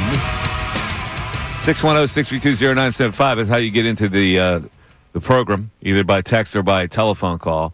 All right, so before the break, I teased a Rolex story that involved John Chaney. So at the time, I was working in Sports Talk Radio with that former Sports Talk host who I've dubbed Unwanted Kiss. So Chaney was not fond of Unwanted Kiss. In fact, he used to call him the radio racist. So Unwanted Kiss would consistently talk about his Rolex watches and brag that he had Rolex watches and blah, blah, blah, blah. So Chaney calls me out of the blue one day. He goes, listen here, partner, can't talk about Rolexes. He wouldn't know a good Rolex if it hit him in the head. He goes, I got a Rolex I want you to show him. I go, well, what do you mean? He goes, I got this Rolex that Bill Cosby gave me many years ago. I don't wear a Rolex. I don't want anything to do with it. It just sits in my closet. He goes, well, you come down and I want to give you this thing, and I want you to wear this thing on the air and stick it up that MF's nose. So I go, oh, okay. He goes, meet me in front of the Lynn Court Center. So I roll down there. I pull my car into the truck ramp, the landing that goes underneath the road. And there he is waiting for me. And he gives me this beautiful platinum diamond-encrusted Rolex. He goes, this Rolex is worth $75,000. I want you to wear it all day to see if he notices it. So I put the thing on. I did the whole show with the Rolex, and I'm flashing it like this in front of him. Oh, God. And he sees it, but he's trying not to pay attention, right? I go, I go, by the way, you talk about your Rolex. I happen to, I put mine on today. Can you describe that for the audience? He goes, yeah, it's a diamond crusted platinum gold. I go, how much you think that's worth? He said, it's worth a lot of money. I go, it's worth $75,000. You got anything that comes close to that? Yeah. I said, but I don't feel the need to wear it, to flash it around, to show off. And then Chaney, you can keep it if you want. No, I'm not keeping it. I'm going to give it back to him. I'm going to keep your Bill Cosby's Rolex that he gave you. Come on. This is before the Cosby thing hit, by the way. He was America's dad at that point, right? It cost me, I got a Rolex. I want you to wear it for the radio races. Shocked the two of you didn't get along. It was a classic, man. Let's go back to the text board. The Rob Thompson, give it away now. That's what he did. Chili Peppers wrote a song about this. Joe from Boston here. I think Rob miscalculated how upset Nick would be. Nick should have been given a heads up that he was considering doing this, as he has never done this before in a close game. We criticize players not wanting to play every game, and yet here we are, a guy who does. Nick is 100% right in this situation, which is why Topper backed off yesterday. You've got to be kidding me. He's 100%. Now you got to give him a warning? According to Thompson, he had given him a warning leading into this. He did? Yes. Read that tweet. Read that again. I got to hear this again, this rationalization here. I think Rob miscalculated how upset Nick would be. Oh, Nick was upset. Oh, Nick was upset. Ray, he was upset. He was upset. He was really, really disheartened by being taken out of that game. Oh, my God. He was so upset he got taken out of the game without warning. Forget the fact that you're trying to win a game. You got to worry about the guy's feeling now. Nick should have been given a heads up that he was considering doing this, as he had never done this before in a close game. We criticize players not wanting to play every game, and here we are, a guy who does. Nick is 100% right in this situation, which is why Topper backed off. Oh, my God, you are so misguided. What's the name of that guy? What's his name? Joe from Boston. Joe from Boston? Joe, you're so misguided, man. But that's all right. What else you got? Honest question, because Rob set the precedent of replacing Nick in one game for defensive purposes. Is Mike expecting that to happen in all the close games going forward, or could Monday have just been time to get Rojas in the game? He made it a point to explain why he did it. What is that, only temporary then? He said, listen, I have a better defensive player on the bench. I figured I would use him. It makes sense Now, again, I wouldn't do it. I am not a defensive replacement guy for a good hitter. I wouldn't swing that way. Rob Thompson did it and explained very rationally why he did it. 2 nights later, same situation. He doesn't do it. Why? Because he's going to get Nick upset again? Is that the way we have to manage? It's the way it feels. We got Kevin, who's texting from us from Whole Foods, saying Thompson, when he explained it the first time, said that one of the reasons they were also facing a lot of righties, wanted to try and get his Rojas into the game. That's how he got him in the game without hitting. The issue with this whole thing is it makes baseball sense to do what he did late in that game. Defensively, that's what you're worried about. It made the same level of baseball sense to do it again last night. Listen, man, you know where I feel. I wouldn't put Rojas in the game until 2027. All right? That's when the next time I put him in a game. The Iron Pigs? Yeah. So in other words, like I would not have done it. But the way Rob Thompson, okay, the manager thinks he can better win a game by doing this. And I guess that, he's going to do that a lot now because I've seen it a lot in past Phillies teams where you make a regular replacement for a guy somewhere on the field. Usually in left field is what they've done over several years.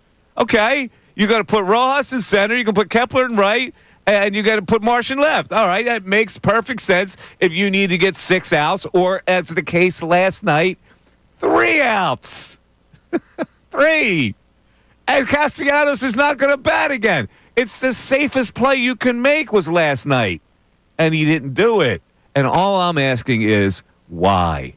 Are you going to manage this way by the seat of your pants? Sometimes you're going to feel you need a defensive replacement where you claim your team is better to get the remaining outs? Or are you going to do it occasionally? And if you're going to do it occasionally, why are you going to do it occasionally? Why even do it in the first place? Yeah, what constitutes that situation at that point? Right. We got another texter in here, kind of going towards Castellanos, but different angle here. Brian from Warminster, and this is something a lot of people were making the joke is what should get Castellanos benched. What are your thoughts on the Phillies' complete incompetence when it comes to running the bases? Anymore, it seems they run into at least one bat out a game. He did it again last night, didn't he? Uh-huh. Yeah.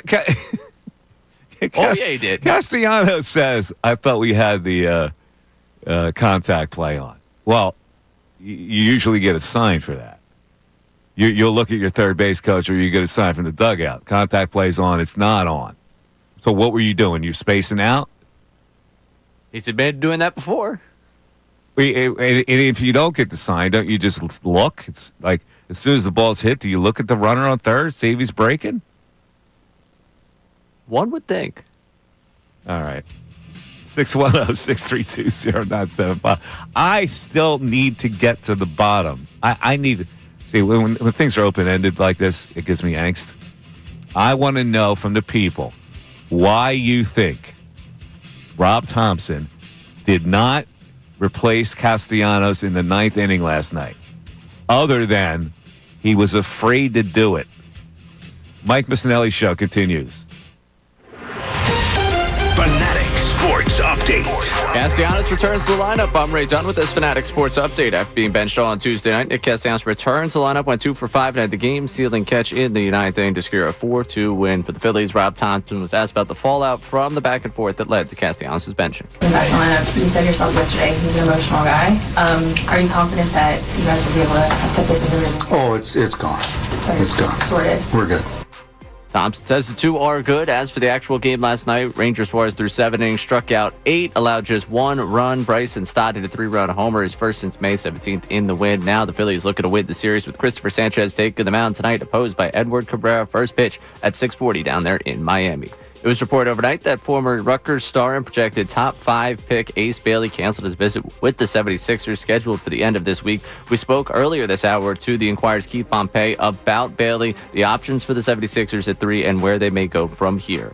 You can listen to that one more time on our website, 975thefanatic.com. The Thunder look for their first championship since moving to Oklahoma City tonight as they look to close out the Pacers in Game 6 of the NBA Finals. You can hear that game tonight right here on 97.5 The Fanatic. This update is brought to you by the local Rheem Pro partners at thereamteam.com. When you want your home to feel like a dream, it has to be Rheem. Stay cool with a high-efficiency AC system from Rheem, R-H-E-E-M. Find your Rheem Pro partners at thereamteam.com. I'm Ray Donner, your home for NBA Finals action, 97.5 The Fanatic and 97.5thefanatic.com. Texting.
$11:55, Mike Missanelli Show. You can climb in 610-632-0975. Yeah, it occurred to me, I really miss ripping into Bill for some of his baseball takes. You know, we're running a promo where he says Aaron Nola won't be in the starting rotation. And for him, that he'd be in a bullpen. And Ricky rightfully says, where do you put him in the bullpen? Now, Aaron Nola is a guy that has to go by feel. He needs innings and pitches to get that feel. He's not going to be a guy that can come in the bullpen throwing 92 93 miles an hour and get a lot of swings and misses in a bullpen situation. So that's why he's in my rotation. And that's why I think the Phillies will also keep him in the rotation for that. He's got experience. And I'm not that bothered by Aaron Nola being part of a playoff rotation. You know, Matt Gelb, who covers the Phillies for The Athletic, does a really good job. Says the Phillies need a right-handed hammer in the bullpen. And the reason why is because one of the lefties will be in the bullpen come playoff time. The way I look at it right now, and I said it yesterday, I think the lefty who's going to be in the pen is you know who, Ray? You think it's Luzardo? I think it's Luzardo. I think Luzardo has enough firepower to be an asset in the back end of that bullpen when you need to get a left-hander out. So I'm okay with that. If they don't quite, I said basically it would be best if they acquire another Alvarado type left-hander. But the more I think about it, he's probably right. A right-handed hammer with strikeout stuff and Luzardo with strikeout stuff can come in and not be part of the rotation, especially the way he's been kind of up and down lately. I can utilize him, a guy who maybe is showing some signs of, well, I didn't pitch many innings last year, and I'm past that quota now, and maybe I'm going to struggle as a starter, but he could be an asset in the pen come playoff time. Yes. I mean, I think it's going to be, he mentions the three lefties. It's interesting. Are they going to go experience, but not the stuff you want in Suarez, which, again, last night shows you, right now he's got something rolling. And Suarez, you got to keep him in the rotation. I think he stays the rotation. Then you're going lack of experience coming out of the bullpen, and I guess Sanchez not necessarily in lower levels of baseball, but up here you don't have a ton of it. But they have the stuff that plays. Like if you can play up their stuff, it's not you talk about can Taiwan get from 93 to 95 consistently. You're talking about guys who are already sitting 96, trying to play them up for an inning to 98. My question will be: are those guys the ones you can bring in a dirty inning? Are they able to come in with runners on base, immediately come from the stretch, and get home? And that's just a learned thing that we'll have to see. Yeah, that's a hardship. Now, in the alternative, if Luzardo gets it together and becomes as consistent as, say, a Suarez is, then Sanchez would be the guy who plays beautifully in a bullpen with his stuff. Right. Both of them. I mean, it's a beautiful problem to have, I think, with these two and the stuff that they have. I'm just curious to see, I think you could ask the legitimate question of which lefty you trust to be in it for the long haul, because we've seen injury histories across the board. You also, Sanchez, they gave the contract extension, but he is young to be. Yeah, it all depends. Sanchez is pitching at an all-star level. I don't know if he stays at that level. I don't know if I would take him. It's funny because if both of these guys maintain a high starting pitcher level, it'd be tough for me to make a decision. My sense is that one of them will crack, and probably Luzardo becomes better suited for a bullpen playoff situation. And this is me really galaxy brain this one, and this is you can quickly dismiss this as overthinking if you want. The Nola start, because we know pretty much after two times through the lineup, I know people make the jokes of the wrap fourth inning or late in his starts when they start to get to him a couple times. Which really is after the first, really the fourth inning. But once you get through that lineup a couple times against Nola, sometimes his stuff obviously starts to dwindle off just because he's not overpowering you.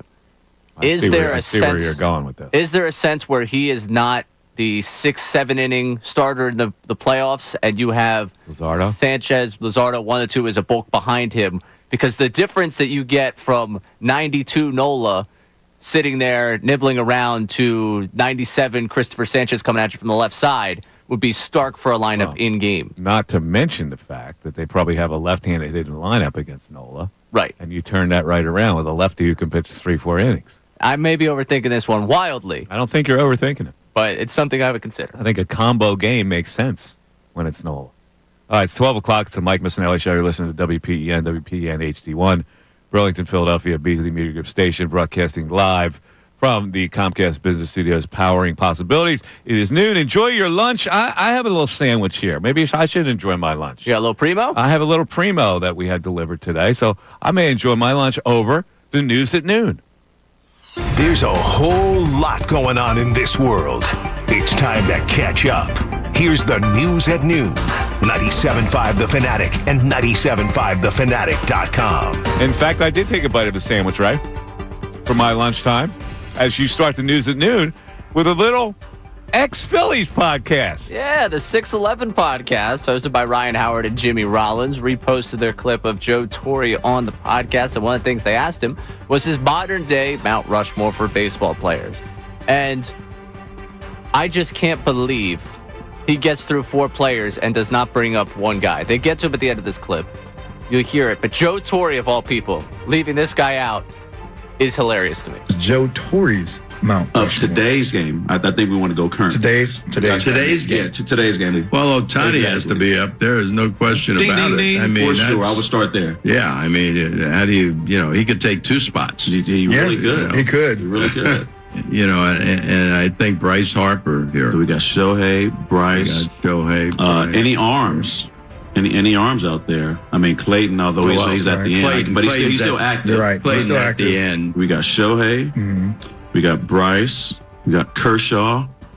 This is where it gets tough. Mookie has got so many things going for him. Mm-hmm. I mean, he has so much confidence. Mm-hmm. That's a hell of a Rushmore. Kershaw on the bump, and you got Mookie, Bryce, and Shohei. I'm afraid I'm not going to go by Judge either. He's going to have to sit up on that. So we're going to give you that bonus pick. Well, he didn't actually omit Judge. I mean, they threw Kershaw on him. They wedged Kershaw in. Jimmy Rollins, you can't put Clayton Kershaw on a Mount Rushmore right now. No. Well, if it's all-time, like active guys with all-time careers, are you putting Verlander on there? You put Skeens on right now. Oh, he's saying the current. At current Mount Rushmore, current. Ohtani, Harper, Mookie, if you're going to put a picture, Skeens. No? Yeah, no, I mean, I'm fine with having Skeens if you're talking about current level of production. If you're talking about guys who are currently active on the Mount Rushmore, then you're probably looking for more. Well, they didn't specify No, that. they didn't. The point is, Aaron Judge not being the second name to Ohtani from Joe Torre is ridiculous. Yeah. I love Bryce, everything he does for us here in Philadelphia. Listen, Joe's old. Joe's a little older. Yeah. Brain cramp comes in there. You would think Aaron Judge would be front and center of mine, though. Yeah, I hear you. I would think the other 29 teams wouldn't matter to him. Ohtani was front and center in his mind, though. He's in front and center in everybody's mind. You can probably, if you want to take Harper off right now, don't you? Yeah. If it's a right now, we're talking right now, the evaluation of him right now. Judge, Ohtani, Mookie, Skeens. And part of me would say, with the way that last season ended with Freeman being the hero in that World Series, Mookie's been incredibly impressive with the fact he's moved positions. Yeah. But would I put Freddie there instead? Because you've now seen Freddie do it for 2 different organizations. I guess Mookie's done double it F? for two different organizations as well. Maybe. It's tough. I can't believe that guy is still at that level, really, as a hitter. And the He's level amazing. he's gotten off to start this season with all the ankle problems he's had, it's incredible. All right, let's go number 2. Number 2 here, something that's not been incredible. The way the Nationals are playing right now. They have now lost, I believe it's 11 in a row. And things are so bad down there in D.C. I'm just going to play for you, as they're about to lose to the Rockies 10-2, the diatribe that their play-by-play broadcaster Bob Carpenter went on to the fan base while you're trailing by 8 runs to the freaking Colorado Rockies. But my philosophy as a local team broadcaster, and I've been on both sides of it, did 16 years of network stuff at ESPN for baseball. I always thought my job was to make our fans feel good about following our ball club, taking their loyalties, enhancing all of that. And when you win like we did 6 years ago, it's unbelievable. And when you're having a tough time, it is really, really tough.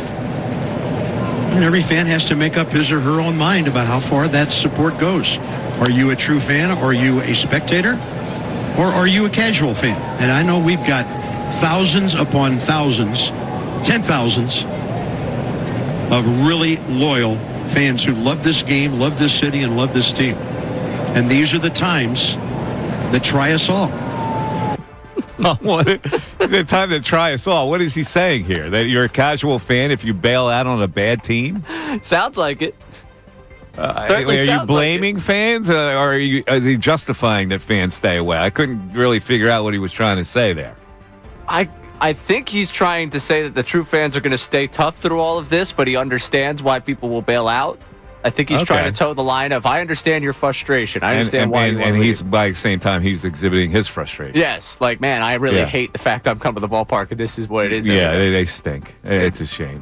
They really stink. But also, he's talking about how many diehard fans they have. And he goes, thousands, thinks about it, corrects himself, tens of thousands. Tens of thousands. You're in the D.C. area. You won a World Series 6 years ago. You only got tens of thousands of diehards. Yeah. That doesn't even fill up a ballpark. For the hundreds of thousands of fans of the Nationals. Bob, I used to like him. He did tennis, too. No, he's good. I'm just saying, thinking about it, like, might want to estimate your number a little bit larger. Who's the... Is the color broadcaster our old pal? What's his name? Franson? Kevin Franson. I forget if he's. Who I couldn't think he's stand. TV. I couldn't stand. Oh, you weren't a Franson guy. I hated Franson. By the way, while I'm at this, have you ever listened to a Phillies game on the radio anymore? TV color, yep. You do? No, yes, I do. Yeah. Okay, so and I do too. Okay, I'm on the road. I'll listen. There's got to be a drinking game for every time Larry Anderson says "really." Really? He says, really. Like Francisco says, really. There's got to be a drinking game that somebody's got to come up with, because I swear to God, he's in double digits every broadcast with his really. I love when they get the packed booth there, and it's usually postseason time when Stocker's sitting next to LA, and Stocker does his very deep analytical thing, and you can hear the eye roll of LA through the radio of like, stop with your analytics number crap. Just tell me what's the game in front of us. All right. Last. All right, our last one for you here. This is a follow-up to the tattoo we talked about last week. Jason Kelsey tattoo that the woman got on her forearm that you were, I think you're still apoplectic. Would that be? I had to. I loathe it. I loathe this whole story. But anyway, go ahead. Well, Ed Kelsey, their father, was on the New Heights podcast this week, and they got a reaction of all three of them to seeing this tattoo together. No. Did somebody actually do that? This is tattooed on a woman. I think her name is Lauren's arm permanently. That's not a henna. What do you think? Immediate reactions. Immediate reaction. Loony. What else can I say? This is provocative. I saw that on social media, and that's a cringeworthy. Cringe? Even without it being on somebody's arm, just the picture itself. I've never seen anything that. It's made you feel like that, huh? Yeah, that's right. That's right. I don't think I look half bad, if I'm being honest. They did me a solid. Might be the best you've ever looked. Okay, you can take that off the screen now. Ed, the father, he lives around here. Does he? Yeah. I don't know. He lives very local. He lives in this area. Huh. Right here where the station is. Area. You could come in and sit and do an hour with us? I don't know. It's a kind of weird family dynamic because the mother really cuts sway, and she doesn't live here. She lives. She's going to be on. They're not together. What's it? Traders? Really? That reality TV show. I know a ton of people that are obsessed with this show. It's a reality TV show. Donna Kelsey will be on Traders. Oh, I don't know Season what that is. 4, ABC. Traders. Yeah, I don't know what it is. I want to give you more of a breakdown of what it is, but I don't really understand. I've sat there and watched it with people watching it, but I'm never quite sure what exactly I'm watching. Yeah. All right, let's take a break. On the other side, I want to. This interview they did with Gelder, it's questions from fans. This is just like me interviewing him. With questions that are pertinent questions and how he answers them. He's got some pretty interesting answers and some pretty good information within all this. So take your notes on what the Phillies can do, who they can acquire, what their status is right now, and all that stuff. 610-632-0975. We'll continue the Rob Thompson, Nick Castellanos issue right after this. We want to hear from you.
12:14, Mike Missanelli Show, 97.5, The Fanatic, 610-632-0975. All right, before I get to this interview that Matt Gelb asked some questions from fans, and this is going to include some names that you want to keep in your mind as if Phillies can acquire. But the text board continues to hum all day today, Ray, so let's get a fresh text in here. All right, we got a texter saying maybe it was a one-time thing. No one was ever calling for Cass to be replaced late in the game prior to this. Leave Casty in the game. He's a gamer, makes the plays in big situations. See, playoff game, saving catches. No one was calling for it? Well, that's not our job. The manager called for it. That's all that's important. The manager called for it. I wasn't sitting here going, they got to replace him. No fans were saying that. The manager, in his wisdom, in his evaluation, said, this is for the betterment of the team. So, yeah, he was calling for it, the manager. All right, what's next? All right, I think it's safe to say Rob Thompson no longer has the upper hand after last night. Uh-huh. He gave it up. Gave it away. Gave away the power. Took the bullets out of the chamber, Ray. Just fired the gun for no reason. Jake from Aston here. Since when do we get so soft on players and their feelings? There's no accountability in sports or anywhere in life in general anymore. I got ripped off the field by my helmet in Pop Warner football for a late hit back in the day. These guys now would cry and ask for a trade at 35 years old now. Well, man, Pop Warner, that guy should have been arrested for doing that, what he did to you, man. That's not the same standard. All right, let's get to the story here. So the question is, what is your dream trade deadline acquisition for the Phillies? And we've been asking this question for a really long time. Now, I said you need a hammer. You need some kind of high-velocity guy. Matt Gelb says they needed a right-handed reliever with a high strikeout rate. The bullpen enters this week ranked 15th in Major League Baseball strikeout rate. It needs to be higher. So there you go. They need a high-velocity guy. And he says the division to monitor is the American League Central. The Twins have two guys. One's name's Griffin Jacks. The other is Yon Duran. Cleveland has a couple of high strikeout relievers. Cade Smith and Hunter Gaddis, top 22 in K percentage among relievers. And Kansas City has Lucas Erceg, who I like a lot, who throws hard. He's a 100-mile-an-hour guy. So there you go. There's some relief names that you can look at. Second question. Interesting that you say you need a right-handed reliever. With Jose Alvarado out for the postseason, I would think a left-hand reliever beyond Matt Strahm and Tanner Banks would be a high priority. I also said that. Why do you think a righty is a higher priority? And here's his answer, and it makes sense. Because I think one of the three lefties in the current rotation will be pitching as a reliever in October. And I don't think it's going to be Suarez. I think it's either going to be Sanchez or Luzardo that they move in as a left-handed hammer. Question 3. Is there any talk of selling Ranger or Mick Abel to get a reliever or a right-handed power bat? Answer. I have a hard time seeing them flip Suarez when they know he could help them as a starter or reliever in the playoffs. And if they keep him, they throw a qualifying offer on him. I forgot about this part of it. Throw a qualifying offer on him, and you get a compensatory draft pick if he signs with another team. Right. So that's important. Abel, do you think he stays with the Phillies or becomes a key trade piece?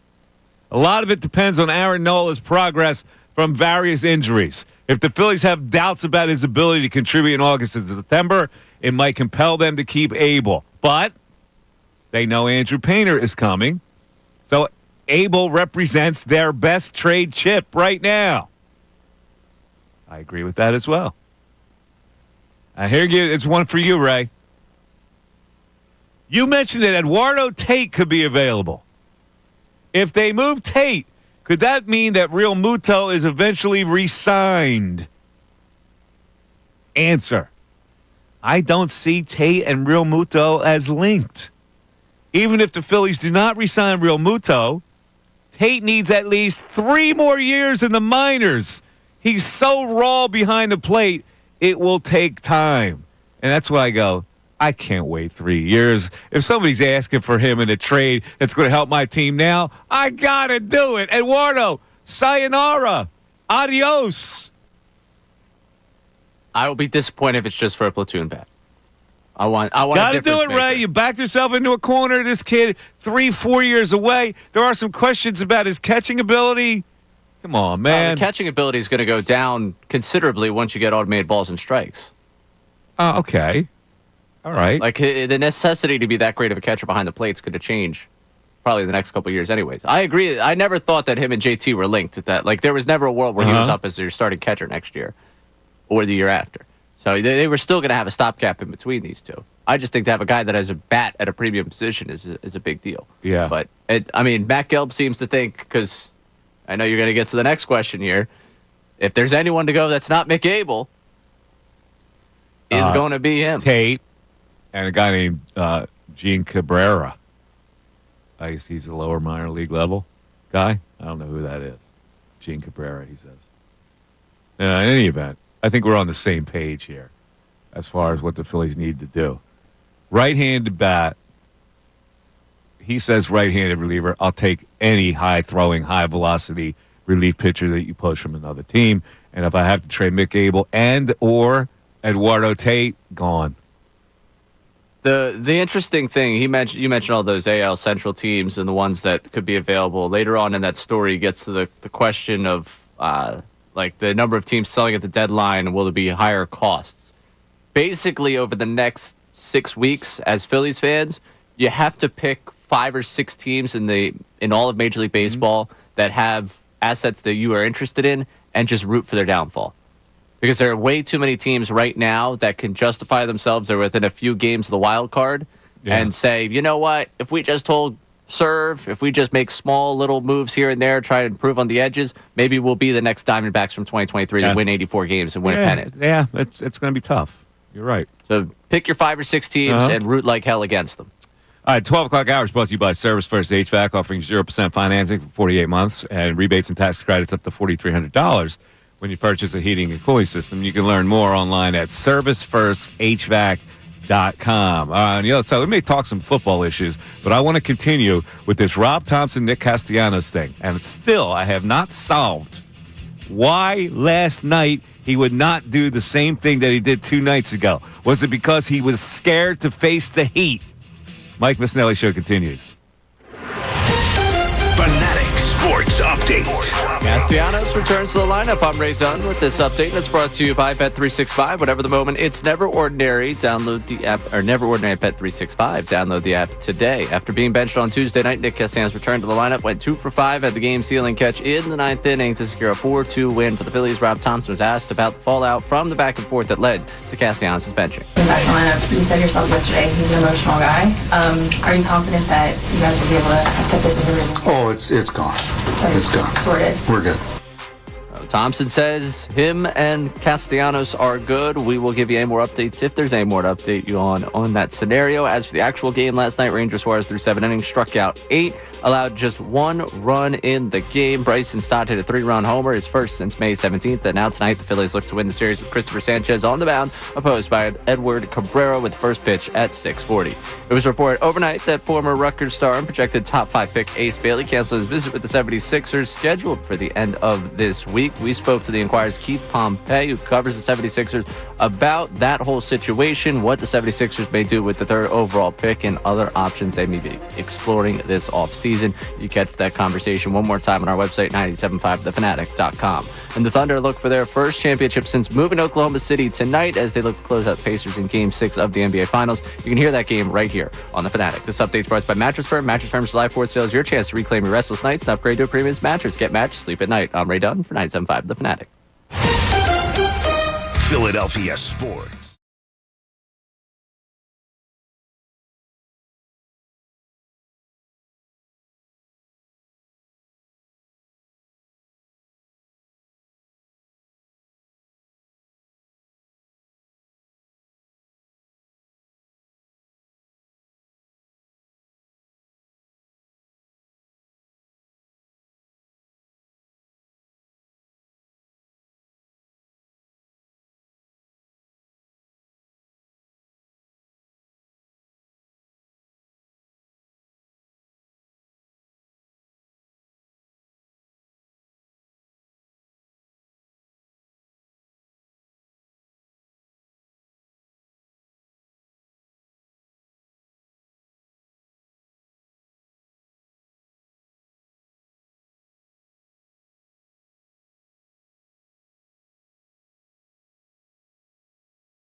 1227, Mike Missanelli Show, 97.5, The Fanatic. Fanatic Deal of the Week this week. Pretty good one. 2 OC Water Park and Adventure golf tickets for the price of 1. Oh, it's shore season.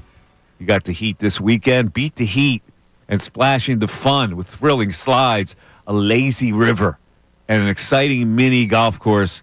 Gets his exclusive offer while supplies last at 975thefanatic.com/deals. Ray, are you a mini golfman? I am. You are a mini golfman. Yes. Yeah. Thoroughly enjoy. You do. So when you get on the shore, you still play mini golf? Or have you outgrown? If like the cousins come down, yeah. You play with the cousins? Yeah. Yeah. Go over. I mean, it's not far from where we live, so nice way to get out and do something outside instead of sitting around everyone on their phone. Yeah, I don't get mini golf. I don't get it. What's not to get? I don't know. Why don't you play a lot of golf? Like you can't go back to a mini golf, of course.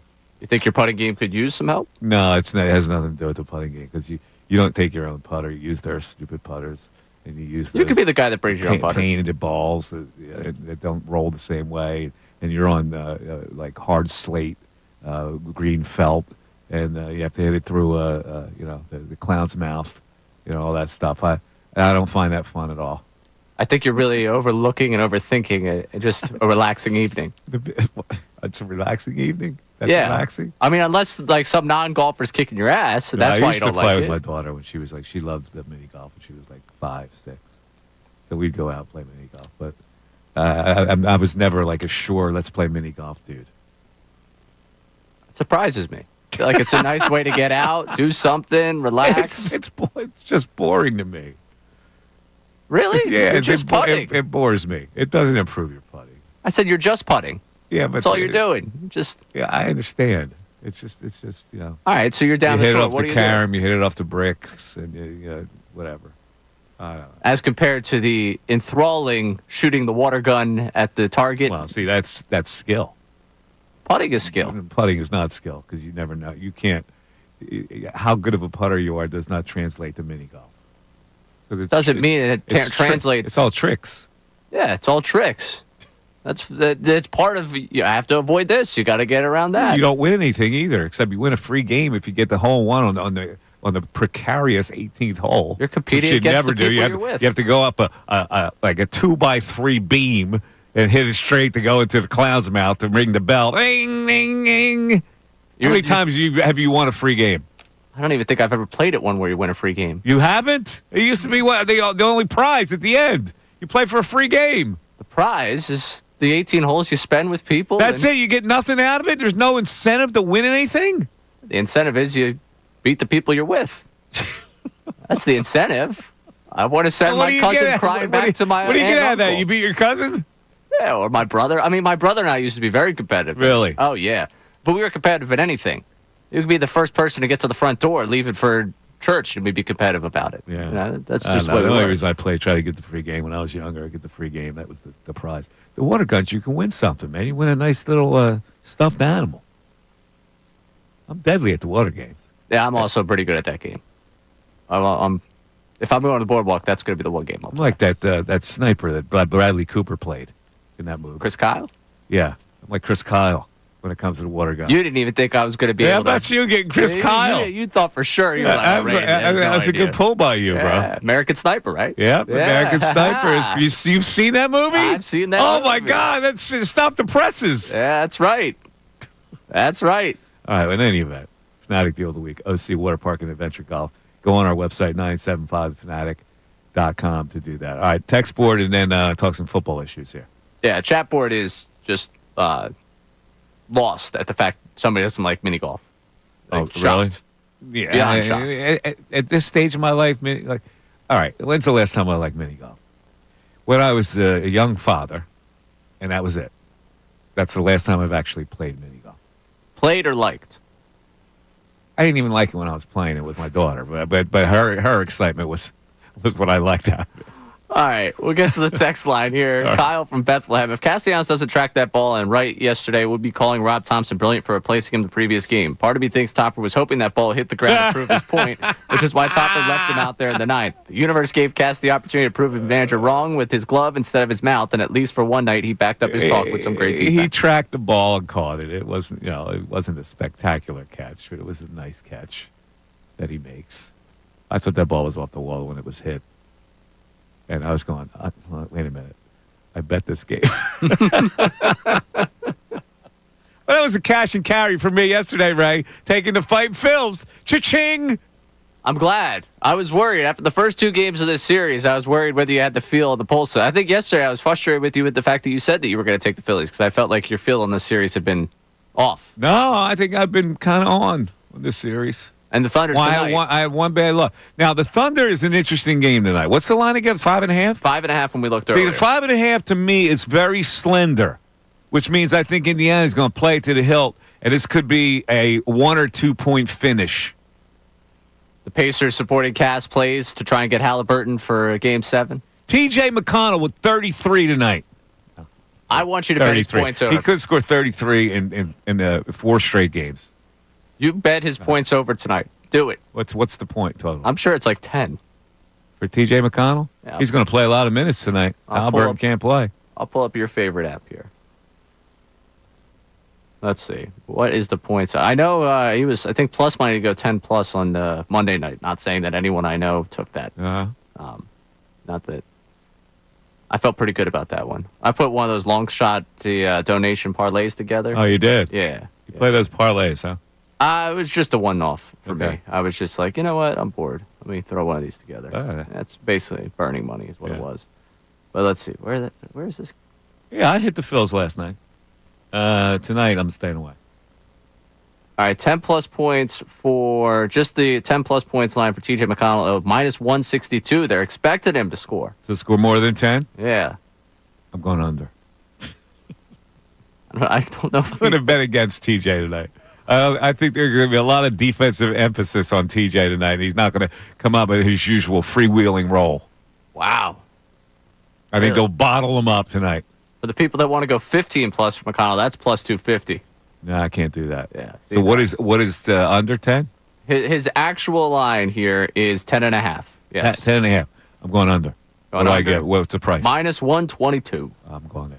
All right. I'm on minus 122 on that. I might go 15 plus. Let's get crazy. Let's donate some money. Yeah, go ahead.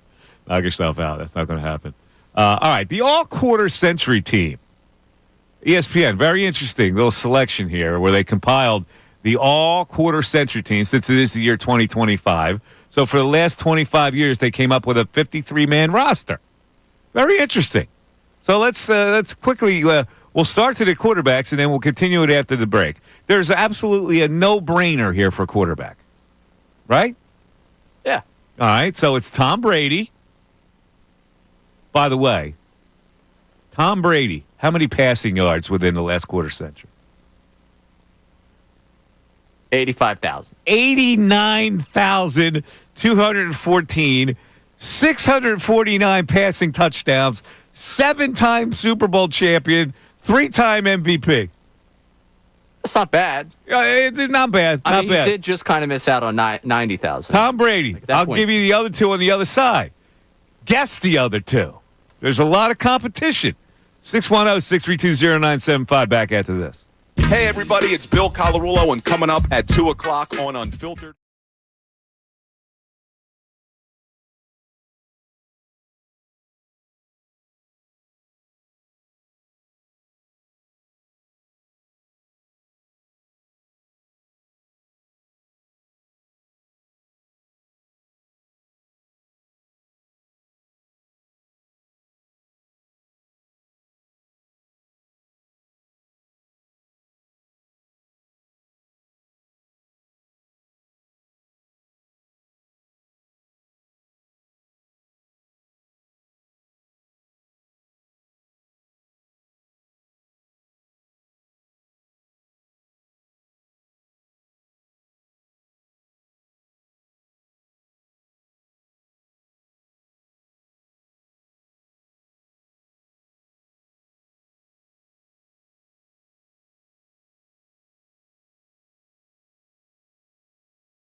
Oh, you know what? We got an NHL draft party coming up June 27th. Now, the NBA draft is June 25th. The NHL draft, June 27th, 6 p.m. to 10 p.m. at the Hard Rock Hotel Casino, Atlantic City.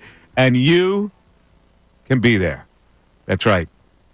97.5 The Fanatic, our website, all the info. Tickets, $6 per person. Commemorate the Flyers selecting 6th overall.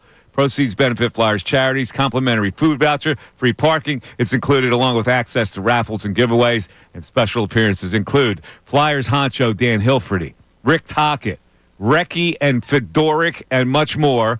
Again, go to our website. Click events at 975thefanatic.com for all of our info. Okay, we're back to this all quarter-decade team, and the quarterback we had first in the first slot was obviously Tom Brady. The second quarterback selected was Peyton Manning. Since 2000, he had 64,066 passing yards, 487 passing TDs, 2-time Super Bowl champ, 5-time MVP, 9-time All-Pro. Can't keep him off of there either. The next, shorter resume, Patrick Mahomes, Ray. 2017 to the present. That is only 8 years and only 32,352 yards passing. Should he be on this list before Aaron Rodgers and Drew Brees? Aaron Rodgers' sole NFC Championship victory came in a game where Caleb Haney played quarterback for the Chicago Bears. Yes. Patrick Mahomes has won, 3 Super Bowls at this point? Mm-hmm. He had the repeat there. He has ushered in the NFL's next great dynasty in the 2020s. He absolutely should be on there over Rodgers. Really? Over only a 2-time MVP, 3-time All-Pro. And he has fallen victim to being compared to himself, Patrick Mahomes. I think that if you look over the last couple of years, and also they've found a way where they dial it up late, and no matter what you talk about, we've done how many years of, I don't know, the Chiefs this season just don't look like the Chiefs, and then the Chiefs end up playing for the Super Bowl. Listen, I get all that, but there's a lot of numbers that Aaron Rodgers and Drew Brees can brag about. They have a lot of great numbers. At the end of the day, people care about the number of rings you put on the finger. Unless you're a 5-time MVP the way Peyton Manning is and a 9-time All-Pro with the numbers that Peyton Manning has, you can't really get away with the sole Super Bowl ring and claim that you're in that top 3 mantle. I don't know. I mean, I'll welcome if anyone thinks that Aaron Rodgers is a kookalook, but I may have stuck him in there. Nah. Listen, right. I was as big a Rodgers guy as anyone. I watch Mahomes. I'm like, yeah, I've found a better version. Running backs. I don't know. This comes out of nowhere. Maybe I forget. Priest Holmes? Yeah, this was an interesting one. Priest Holmes' resume since 2000, 9,256 all-purpose yards, 85 all-purpose TDs, 1 Super Bowl championship, 3-time All-Pro, 1-time Offensive Player of the Year. I'm not feeling Priest Holmes. No. But let's see what else they have. Christian McCaffrey. Since 2017, 10,853 all-purpose yards, 81 all-purpose TDs. Derrick Henry, 13,074 all-purpose yards, 111 TDs, 1-time Offensive Player, 4-time All-Pro. I could go with that, I guess. But Adrian Peterson? LaDainian Tomlinson? Not on the list? Yeah, they did. So they did a practice squad here, too. And they put LT on the practice squad. That was their... So Adrian Peterson doesn't even sniff the practice squad of the... and maybe I'm too young, because Priest Holmes' run was when I was very young, and the early parts of his career I was not here for. So maybe I'm too young on that one, and maybe that Adrian Peterson was the guy at that age for me. But the fact that Peterson doesn't crack this and Holmes is there, to me, is a miss. Tomlinson not being a part of this is a miss. If I'm doing this... Well, how about I could throw you a name? Shady McCoy. Look at it. His all-purpose yard. He had 15,000 all-purpose yards during that time. Yeah, I don't Shady understand McCoy gets snubbed. How you end up with a list where Holmes is the first one you list off. I don't understand it either. Yeah. I'll say that. I don't think you take Priest Holmes over what you got from McCoy. Yeah, maybe I'm a little provincial with that one. Look at Shady's numbers, though. Shady's numbers are better than all these guys they put on the list. So the reason, their justification for Holmes here is some other running backs might have longere peaks, but none of them can match the 3-year period that Holmes had from 2001 to 2003. All right. I'm looking at the body of work. All right, now they put 6 wide receivers on this team. I don't know you could do that, can you? 6 wide receivers? Welcome to the modern NFL. I know what they're doing. They're doing a 53-man roster here. Yeah. All right. Randy Moss, unquestioned. Megatron, unquestioned. Julio Jones, probably unquestioned. Terrell Owens, unquestioned. Marvin Harrison, and Justin Jefferson gets on it. No Antonio Brown, no Andre Johnson.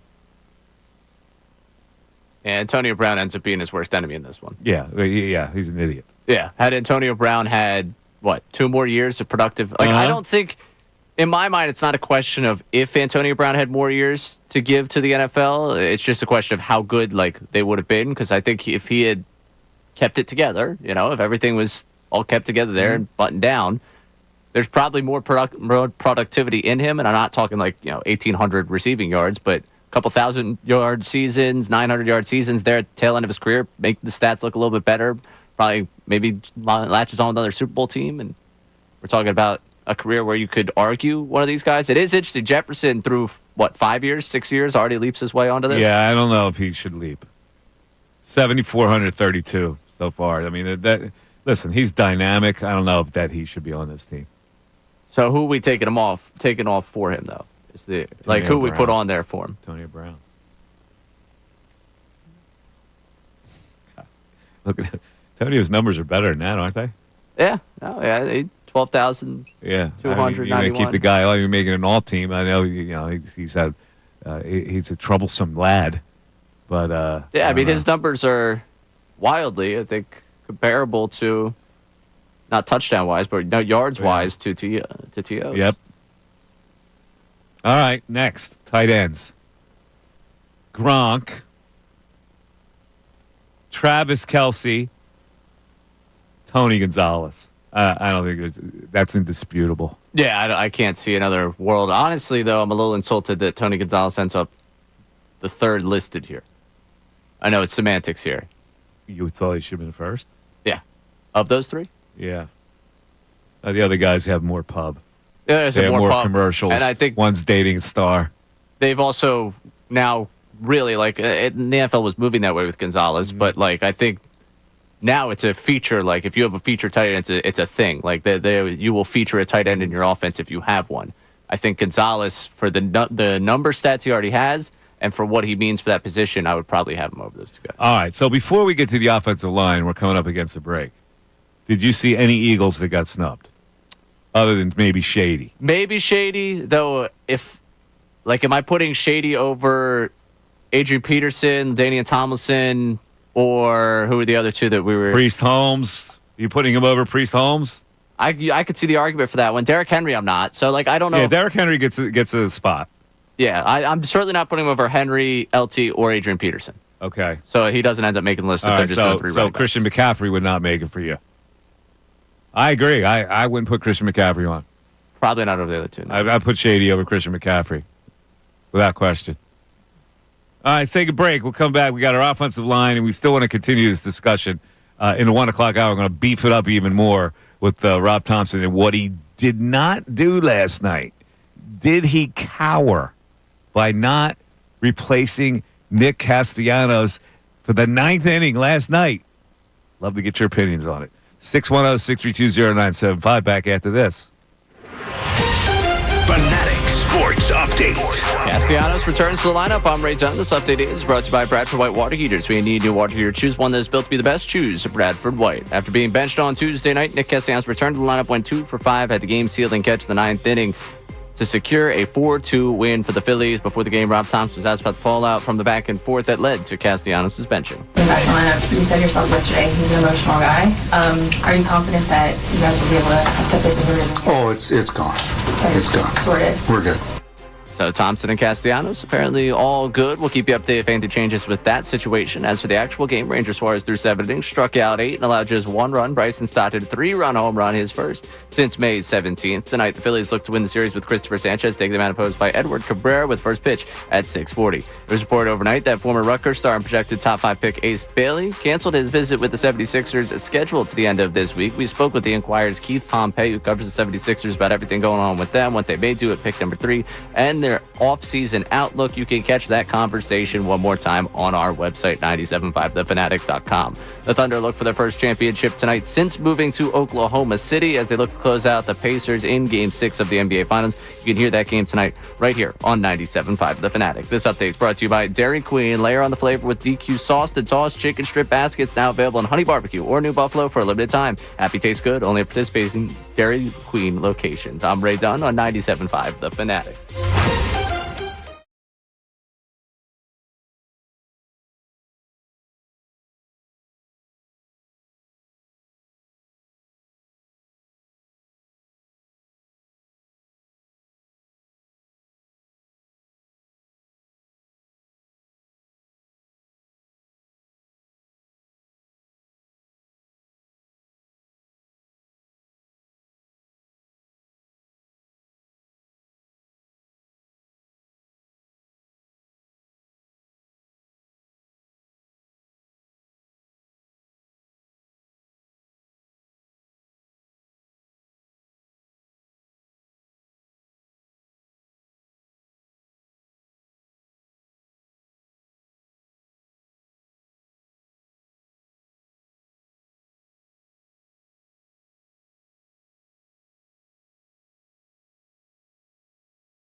12:55, Mike Missanelli Show. We're doing this all quarter-decade team. We ran through the quarterbacks, which were Brady, Manning, and Mahomes. The running backs, according to the ESPN story, Priest Holmes, Christian McCaffrey, Derrick Henry, Danny Thompson, Adrian Peterson, Shady McCoy, not listed. Fullback, we don't care about fullback, do we? There's only one fullback that actually played fullback. Kyle Juszczyk, right? Who else it should be Ben Van Suberen. All right, folks? Yes, the Eagles are bringing back the fullback here. Do we have another fullback that we consider? Wide receivers, 6 of them. Randy Moss, Calvin Johnson, pretty solid. Julio Jones, Terrell Owens, Marvin Harrison. Justin Jefferson sneaks in there. I'm not so sure he should be in there. I have Antonio Brown, who's a cur, but he should be there probably. Tight ends, Rob Gronkowski, Travis Kelce, Tony Gonzalez. All right, now, this is where you can fill in the blanks because I don't pay that much attention to the offensive line guys who stand out. So Joe Thomas, obviously, is everybody's left tackle choice. Trent Williams at left tackle as well. The 2 left guards, Alan Faneca, Steve Hutchinson. All right. Center, Jason Kelce gets the nod. That's it. Only one they put on the team. One center. Right guard, Zach Martin, Cowboys, and Marshall Yanda from the Ravens, who had a long career there. Practice squad, Jari Evans, the local product. Yes. Right tackles, Lane gets the slot with Willie Anderson of the Bengals. Now, the one thing with the practice squad, you saw the left tackle, Mailata sneaks on there as a part of the practice squad. Yeah, they put next to him the international player pathway. So they're really going by roster regulations and rules here. International player pathway. But Walter Jones is Walter Jones is he's solid, man. For argument's sake I here, don't know about Mailata being in there. Let's say that. So they put Mailata as left tackle there. Yeah. Mailata or Jason Peters? JP. Yeah, Jason Peters. Well, that's what I'm saying. It's a little surprising that Jason Peters doesn't end up like. Is Jason Peters forever just going to be stained by the fact that his career was 5 years too long? Maybe. Yeah, nobody thinks about him anymore as the dominant player that he was. Right, your lasting images of him are like Cowboys. What was it? Where else did he try? The Seahawks, I think he tried for a little bit there, and a lot of them are just him, unfortunately, hobbling off a field. Yeah, that's a shame. All right, let's go on the defensive side. The edge rushers are DeMarcus Ware and Jared Allen. Boy, Jared Allen. That's a good one. Yeah. Myles Garrett. Wow. Julius Peppers. And on the practice squad, Michael Strahan and T.J. Watt. Practice squad. They didn't make the cut. Is Michael Strahan too much of a GMA anchor now to be remembered as the fearsome? I think these guys got tainted. They got tainted by doing what they did later on. Defensive tackles. Oh, here's the quintessential one. It's Aaron Donald, Calais Campbell, and Chris Jones. Pretty solid. Practice squad, Cam Hayward and Kevin Williams. They got it right there. Nose tackle they have in here in this alignment. Vince Wilfork is the nose tackle. Unit. Yeah, he is a unit. Absolute unit. Defensive lineman, versatile defensive lineman. J.J. Watt. They got a special category for him. Yeah, so J.J. but no T.J. No T.J. But J.J. just gets the versatile defensive lineman shot. Yeah. We He's don't just really a throw. They have created a category to put him in there. We like him. We want him here somewhere. Linebackers. You got to go Ray. Me? You're not going Ray? No, I said me. No, not you. You're just Ray. This is Ray. Oh. Ray Lewis. Oh. Bobby Wags. Brian Urlacher. Levante David. Levante David, really? Is that more commentary in the linebacker position? Luke Kuechly. Oh, he was a solid player, but not that long. Yeah, it was very short. But Very 7-time short period. All-Pro for what, 8 seasons? 7-time All-Pro. Yeah, that might do it. But only 12.5 sacks and 18 interception. I don't know about that. Derek Brooks got hosed? Derek Brooks is on the practice squad? Who are you putting him over? Levante David. And for Brooks, maybe he's hurt by the fact that, he still goes from 2000 to 2008. I'm looking at the years, like the 90s. He plays, 5 seasons in the 90s that don't count as the since 2000 production. Yeah. So maybe that hurts him a little bit.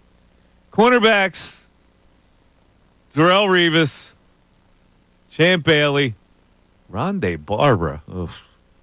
Hurts me to put him on there. Richard Sherman, Patrick Peterson, Jalen Ramsey on the practice squad. They got that right, too. Safeties are Ed Reed and Troy Polamalu. Oh, my God, that's solid. And Brian Dawkins and Earl Thomas.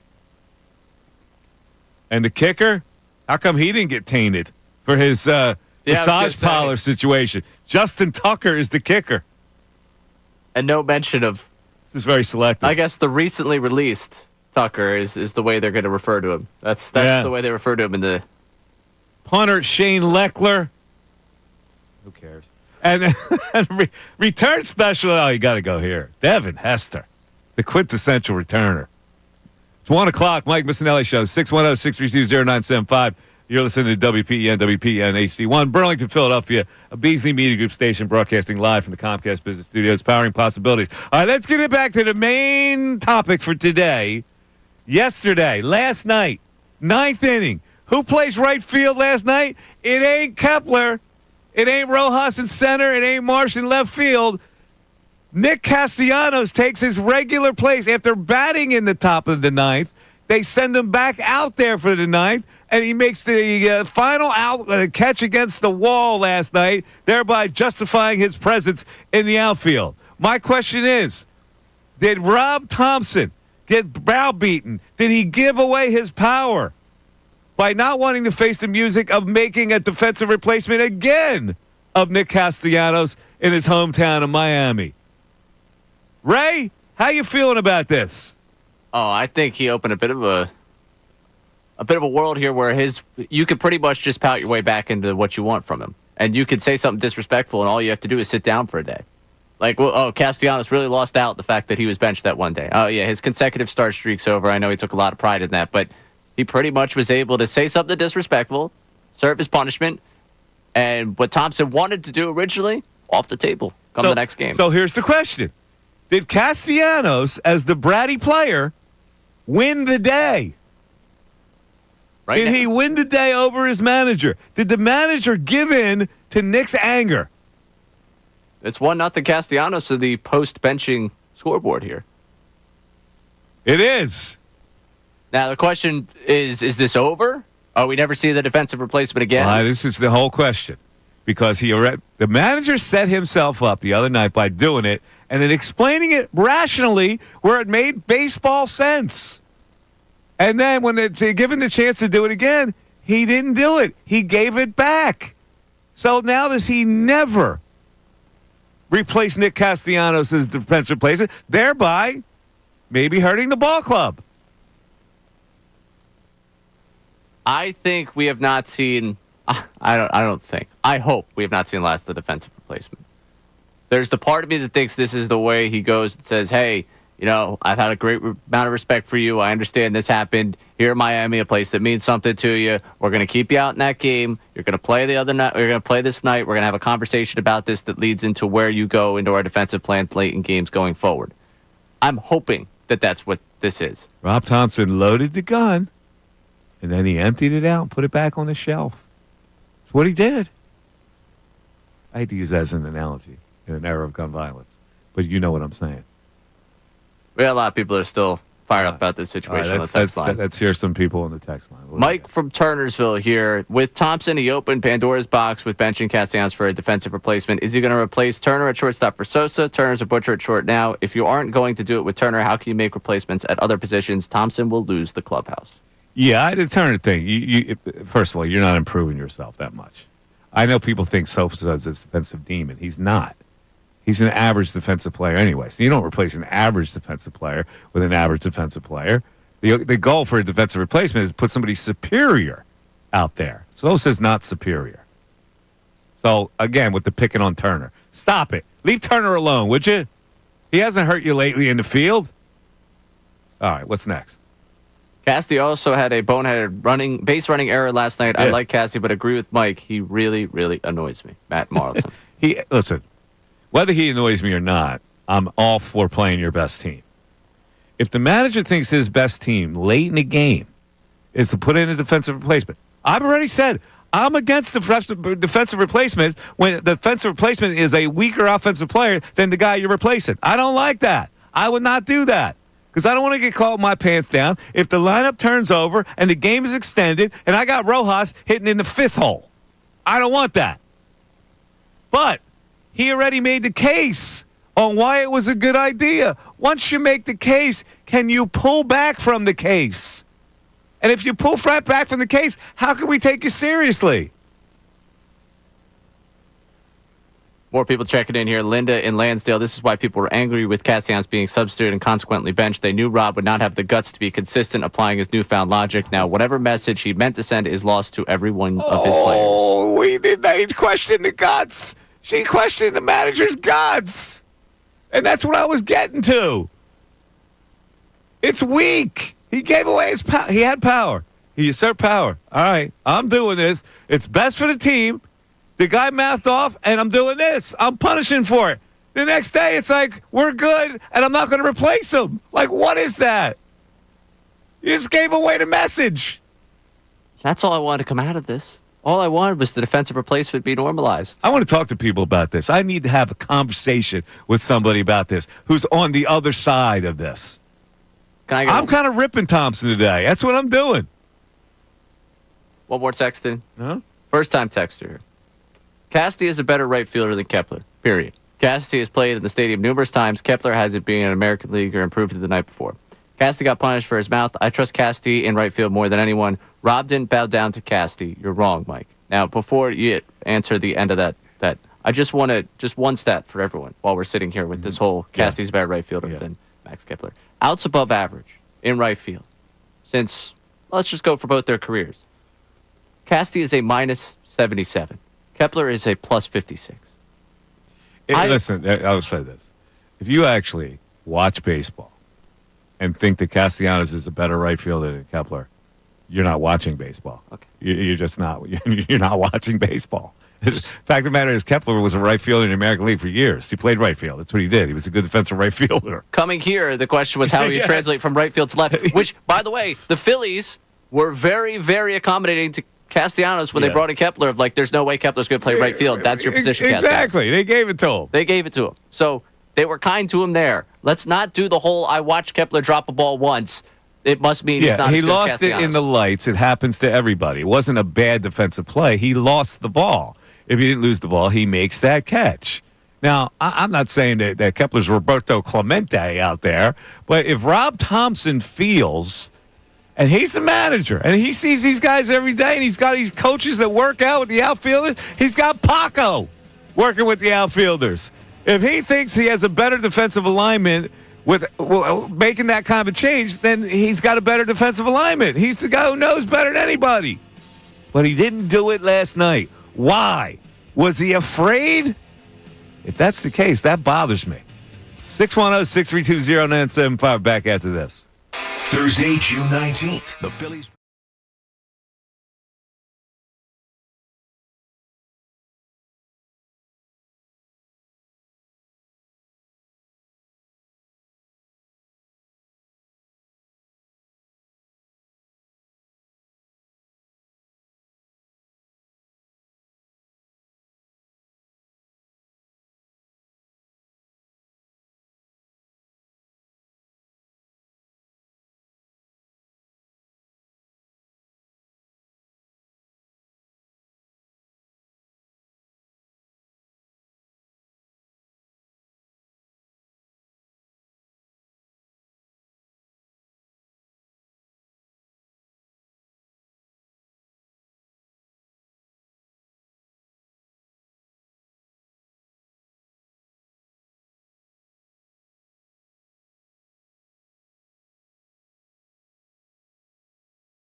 Mike Missanelli Show. All right, I made a couple bets just now during the break.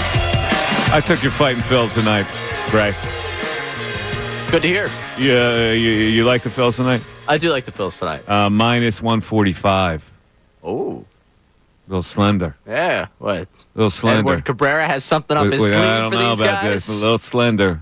Everything's Sanchez. falling apart because of Castellanos, man. That's what it It is. looks like a mismatch for the Phils, so I'm going to take them. And I took the Pacers plus 6. Wow. Do you think we get a game 7, or do you think they just keep it close? I think they keep it close. They lose in the end. Some free throws bury them. Yeah, you think SGA has 15 free throw attempts in the fourth quarter? Yeah, I'll take the 6. We also got a text about a bet for tonight. We do? What's that? What's Uncle the text? Frank. Oh, Uncle Frank. I Okay, put what's he got? $1 on TJ to get a quadruple double. Points, assists, steals, and of course blocks. The odds were Elon Musk's net worth. $232 billion to 1. Okay, there's a parlay that I'm interested in. I want to run this by you. Tonight, Phillies Marlins. Total runs. Over 7.5. Over 7.5? I'll take it. One. Yeah. That's one. I like it. That's four, Good start. 4 pegs here. Over 7.5 plus Phillies money line. Like that. Alec Boehm over 0.5 hits. He's had 1 hit. That's been a pretty good bet over the last week and a half. Nick Castellanos over 0.5 hits. It seems too good to be true, that doesn't it? It does. I might have to get on that. It does seem to be too good to be true. We have like Edward Cabrera numbers against these guys. What has he done before against these guys? Versus the Phillies. So what's the payout there? Plus what? Plus 295. Oh. All right. His career against Boehm. Boehm's 1 for 8 with 3 walks and a strikeout. Castellanos 2 for 10 with a walk and 3 strikeouts. Actually, they really haven't hit this guy at all. Rojas has 1 for 2. That's right. That's who they need tonight to come through for him. Stott has, and Turner has. Turner leadoff homer would be great tonight. That's what I'm banking on. All right, I'm going to play it. You should. What the hell? Use the winnings while you I go got a down. profit boost on that, too. So. Yeah. There you go. Take the winnings down the shore this weekend. Yeah. Might as well. I never play those parlays. I think they're suckers. Sucker bets. Yeah, they're mostly. I mean, because. But I like all 4 of those to come into play tonight. Yeah. I like a good long shot thing. And those things usually end up. $2.95 is a good price. Yeah, it's a good price. All right. 610-632-0975 is how you get into the show. So we went over the all-quarter century team in the NFL. We went over the tweets. See, this is another thing that adds to this Castellanos drama. Mother comes out. Mother comes out with a photo of Kepler dropping that fly ball. And she writes, Now, she's since deleted that, right? You think Nick got to her? Somebody had to. Somebody got to her. She deleted it, but that's out of line because you're ripping one of his teammates at the expense of your beloved boy. Can't do that. No good. Jess Castellanos, wifey, bleep StatCast for the people that saying, well, he deserves to be replaced because the stats say this. And then brother Ryan Castellanos comes out with defensive gem to end the game and post a picture of the time that Nick Castellanos was at second base and everybody thought he was giving people the finger, but it was actually pointing to his ring finger. But the implication from Ryan Castellanos was, bleep y'all. Am I right? Maybe not bleep all of us. Well, us. Bleep y'all. I think us, he's probably saying too. But I think almost you see it as like a fan base thing of like the people that like Nick Castellanos, bleep the haters. Rally around us here, Nick. And honestly, it does kind of seem like a subliminal at Topper. It does. It feels like it. Now, when family rolls in, I'm anti-fan. We are not an 18-year-old travel team where the manager's not playing your kid enough. and you're going to bitch and moan about it. We're not that. This is professional baseball. Parents, wife, mother, brother should not get involved. Support. Support's what you need. You know, he hits a home run, retweet it. Retweet the home run. Celebrate the good things. Yeah. You know, it's the what Hoskins said to reporters, write about the good things too. Just post about the good things. That's all I want. Just focus on the good things. If you're upset with you're annoyed with something going on with the team, don't take it to social media. Only serves to distract us. Yeah. All right. It's not the first time we've seen this. You know, my mind immediately went to Anna Horford and the whole. You know, remember when Al was here and there was the whole Al Horford. His I sister forgot about her. She stopped tweeting, didn't she? Did she Anna stop Horford. tweeting? Or I haven't seen her in a long time. I usually followed her, but when we was here, certainly. But then maybe I blocked her. I don't know. Maybe she blocked you. No, I don't think she blocked me. I didn't say anything to her. Like I never get engaged with her except maybe one time saying, "Come on, Dan, your brother was a mutt here." No, she's still tweeting. She's still tweeting? Still tweeting. Yeah, she doesn't appear on I might have muted her. Yeah. Or whatever. She's moved on to other How many matters, people have I blocked, Ray? Almost 11,000, right? That's what Was it that much? I thought it was 5,000 something. I thought it was 10,000 something. What was it? How do I find out how many people I blocked? Where's Colarulo? He was the one that found all this. Yeah. Colarulo, I need you. He's back there. I think he's ready. Give me Bill Colarulo. How many people have I blocked? I don't know how to pull that up. Yeah, we'll find it at the break. We'll bring it back right, up. we'll But do yeah, that. he's been here for 3 hours prepping the show already. Yeah, he has. He gets here like at 9 a.m. Yeah, I think he still thinks he's on our show. I think every day he walks in, they remind him, "Hey man, you go on at 2:00 now." Yeah, it's possible. 610-632-0975. You want to climb in? What do you think of this whole thing with the manager? I'm not even picking on Nick today. I'm picking on the manager. The manager gave it up. Mike Missanelli Show continues. Fanatic Sports Update. Castellanos returns to the lineup. I'm Ray Dunn with this Fanatic Sports Update. After being benched on Tuesday night, Nick Castellanos returned to the lineup, went 2 for 5, and had the game-sealing catch in the 9th inning to secure a 4-2 win for the Phillies. Rob Thompson was asked before the game about the fallout from the back and forth that led to Castellanos' benching. Back in the lineup, you said yourself yesterday he's an emotional guy. Are you confident that you guys will be able to put this in the rhythm? Oh, it's gone. It's gone. Sorted. We're good. Oh, it's all behind them. We think. We'll keep you updated with anything that happens with that situation between Castellanos and Rob Thompson. As for the actual game last night, Ranger Suarez threw 7 innings, struck out 8, allowed just 1 run. Bryson Stott hit a 3-run home run, his first since May 17th. Tonight, the Phillies look to win the series. Christopher Sanchez taking them out, opposed by Edward Cabrera with first pitch at 6:40 down there in Miami.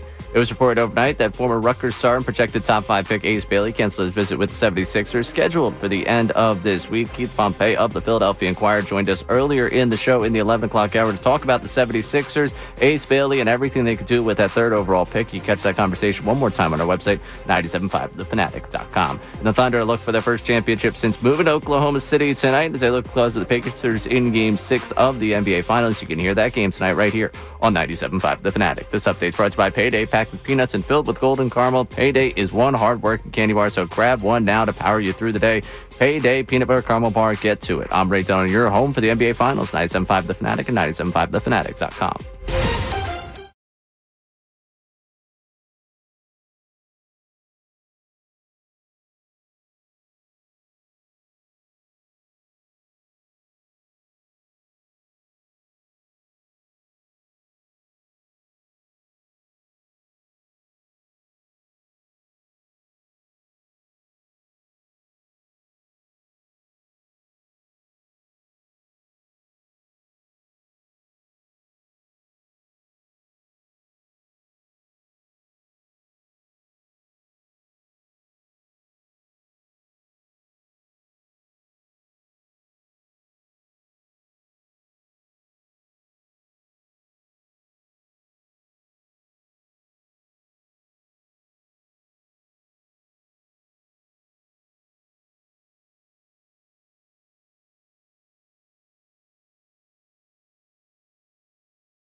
Hot day out there.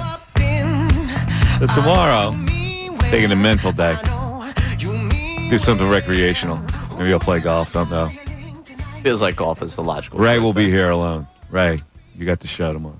Yep. I'm actually going to be sitting right here. I'm hosting and producing from this. Are you really? No. I'm just messing. No. I don't think We they got have Brendan you do Gunn that. coming down. Oh, Brendan Gunn's producing. And it'll be a Ray show tomorrow. Yeah. Let me ask you a question about a violation. We can get some text contributors on this. So Colarulo was part of the show for how long? 9 months? About 9 months, yeah. About 9 months. Now, I have taken him to my golf course to play golf. He has said consistently, we got to get out. We got to get out. I've yet to be invited to play golf with him at his place. And yet, he knew Ricky for 15 minutes, and they played golf together. Now, is this a violation? Mike, I want to side with you here. I will say, I believe you, every time you heard about his golf course, I don't know if it was a moo or a various animal noise that you would make. Well, that's not really the point. I could kind of the point. I'll play on any kind of pasture. That's what I mean. No, the point compared to a the cow point field. is, my man knew Ricky for 15 seconds, and he invites him to play golf, and they go play golf together. Yeah. My man has told me 100 times, we got to out. Well, we got to get out. I got to get you out to my place. I get all guts. He's out there with Ricky playing golf. By the way, that beer that we were all going to get, have you gone and gotten a beer with him since the new show started? No. Me neither. No. Neither. But let's focus on the golf here. Is that a violation? Should he have not made time to play golf with me before his newfangled partner? That's a good point. Before, yeah. Yeah, he's a big star now. He's been risen to lofty heights. I know. I went to I got not nary a crumb from him for golf at his fancy little place. He should have taken you before he went with Ricky. Yeah, that's wrong. Or maybe a weekend adventure for all of us. Yeah. You know? Oh, yeah, you guys could all get together. Is it a violation that Colarulo snubbed me for golf? That's the question on the text board. That's a violation. I would say it's a violation. Now, I'm curious for you. If the three of you go, other person at the station that you would most want to serve as the fourth on that group? No, I'm not going anymore. I'm not. Okay. No. So, no, Bill's out. Yeah, he's out. No, I'll never play with him again. Got it. For that snub. What was it like playing with him the first time? That was fun. It was a good time? Yeah. A good time. Around which hole were you sick of him? No, he was focused on his game. That's the thing about both of us. We don't not a lot of chit chat. Really? We're just focused on our game. Yeah, we're trying to play well. Oh, I'd be a disaster with you guys then. Why? Be a disaster. Why? Because you're a chit chatter? It's a social event. Yeah, it's not a social event when you play golf. It's not. It's not a social event. When you're posting handicaps and you got to report scores, it becomes more than a social event. It's not like wearing cargo shorts and a shirt that's tucked out. It's different. Nah, I see. You got to focus on your game. You're trying to play well. You're not trying to embarrass yourself with a big score. So you're serious about the game if you're a competitor. I would play with strangers then. Okay, so you're asking who would be the fourth? It would be me, Ricky, and Bill. And Bill. But I guess in this world you drop Bill. So would it have to be somebody here? Yeah, someone at this station. Someone at this station to fill out the foursome. To fill out the foursome.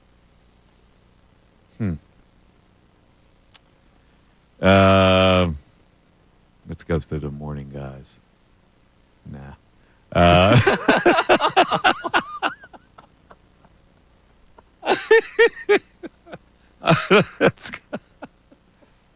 Let's go with the afternoon crew. Savannah? Maybe. You think Savannah fill it out? She would want to hang out for an afternoon with the three of you? Are you serious about your game? I just told you I'd be a disaster if you don't want to talk. So you're out? I would probably have to take the cart with someone else because I'd be talking the entire time. You'd be locked in on what you got to do next. Well, who actually plays golf here? All the morning guys do. Yeah. Let me review the morning guys again. Yeah. Oh, we got some people checking. I guess Salciunas would be okay to play with, right? I don't know about playing with John. I don't know how that would work out. I think they would be a great John would YouTube have video. a story for every shot. Well, you know, like 3 years ago, I hit this very same shot. It was a place in the suburbs of Atlanta, and I was playing with Dansby Swanson. And Dansby Swanson, noted fan. I was playing with the play-by-play announcer for the Braves, and he said this. We got texts here about whether or not it's a violation. That's First a total one, violation. Ray, Bill has the kids. Yeah, that's the. Except he didn't have the kids when he played with Ricky. All of a sudden, he didn't have any kids. There were no kids. No kids prevented him from playing golf that particular day. We got not a violation. Mike, people are curious about your handicap when you're talking about how serious you're playing. I stink, but that doesn't mean you can't be serious about your game. Because you stink, you want to improve. That makes you more serious about your game. All right, another texter here. Typical Jersey behavior from Billy the Snob C. Jersey behavior. What does that mean? I don't know. What is Jersey behavior? All of a sudden, I got to get you out. I got the kids. Okay, yeah, Bill. Yeah. All of a sudden, out of the blue, he and Ricky are out of this course. We got a text. How about Amy to fill out the group? Amy would be a good partner. Absolutely. In fact, I would take Amy as a partner versus Bill and Ricky. Ooh, I like the sound of that. Because they're both muscle dudes who try to smash it as far as they can. And Amy and I will be boom, boom, right down the middle. Can we get a golf course to sponsor this event? Can we go? Well, now they got to give us the strokes. I don't know what Ricky's handicap is. Colarulo's about the same as me. Another text coming in. How about Amy? All right, so I think we have the match. 97.5 The Fanatic. Mike and Amy versus Bill and Ricky. And would it be at Bill's place? If Bill's place wants to host? Would I have to play with a cowbell? See, you're not helping yourself here. I'm telling you. You're not helping yourself. I'm shocked he didn't invite you. All right. Total violation. Oh, wait, what? I gotta do what? I gotta hit that under the cow's udder? What? Yeah, I don't think you're getting that invite. What was that sound? Was that an oink? Did I hear an oink? I'm carried away now. Do we have any text on the topic du jour today? Yeah, we got some people chiming in on the quarter century team. The quarter century team, okay. An issue with Patrick Willis not being on. Patrick Willis pretty good. Yeah, that could be one for because we were looking at that linebacker position. So what Eagles did you think got snubbed? I don't really think there was one that I was really. So you're okay with the Eagles? They got Lane in there. They got Kelsey in there. The only one that I was curious about was Mailata getting in over Peters. Mailata as a practice squatter. Yeah, but I think Shady got hosed. Yeah, see, I don't have any justification for 3 that he would be one of 3. Okay, if they made it 5, Christian McCaffrey, 6, he should be over Christian. I don't know about that. Yeah. McCaffrey. So probably. I know, in fantasy football, he was great. At the end of the day, Shady had better numbers. If McCaffrey's bit was the driving force of a team that went to the place. Priest Holmes? Well, I'd take him over Priest Holmes. All right, well, there you go. That's the guy you take off for Shady. No, but LaDainian Thompson and AP weren't on that list. Oh, so you would go LaDainian Thompson, AP, and who? And Derrick Henry. Derrick Henry. All right, would Shady be 4th on your list? No, because I still got to get Christian McCaffrey in there. You would have Christian McCaffrey above Shady. Yeah. You look at the numbers? Shady's got better numbers. Are you sure these got better numbers? He's looking at 15,000 all purpose in the 25 years since 2000. And the year since 2000. And Christian McCaffrey, to that point. No, not going to load for me. Yeah, I mean, I guess what, 10,000 here? So, yeah, I mean. 5,000 more yards Shady has. Guess it's all not purpose. Yet, but, yeah. Touchdown wise, I don't know. I look at it and I say Christian McCaffrey. Like if you look at those San Francisco teams, like especially 2023 where they go to the Super Bowl, like their offense wasn't Brock Purdy. Hey, listen, I know Shady doused the female with red Kool-Aid and gave a 33-cent tip, but besides that, he should be on the list. Don't you think?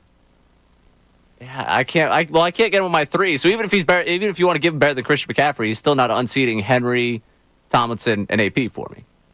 Threw a female out the bus at some truck stop. Mm-hmm. You know, you got to put all that in the equation, don't you? You do. All right, let's take a break. We got Joe from Norwood on the other side. Who wants to talk about people from New Jersey? I haven't heard this. There's a snobbery over there? I didn't know. I'm a Pennsylvania guy we'll find out from Joe after this. 610-632-0975. Back after this. Andrews.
Oh, 139, Mike Missanelli Show. We're coming down the home stretch of the Mike Missanelli Show. We were talking about how many accounts I blocked on Twitter. I thought it was 5,000. Right, you're right.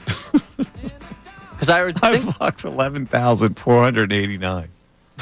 Now, now people say, well, how do you block that many people? It's very simple criteria. If you're like way out of line and you insult to the point where it's way out of line, you're out. You're blocked. You got to show some respect at least. You know? One more time, the number? 11,489 people I blocked.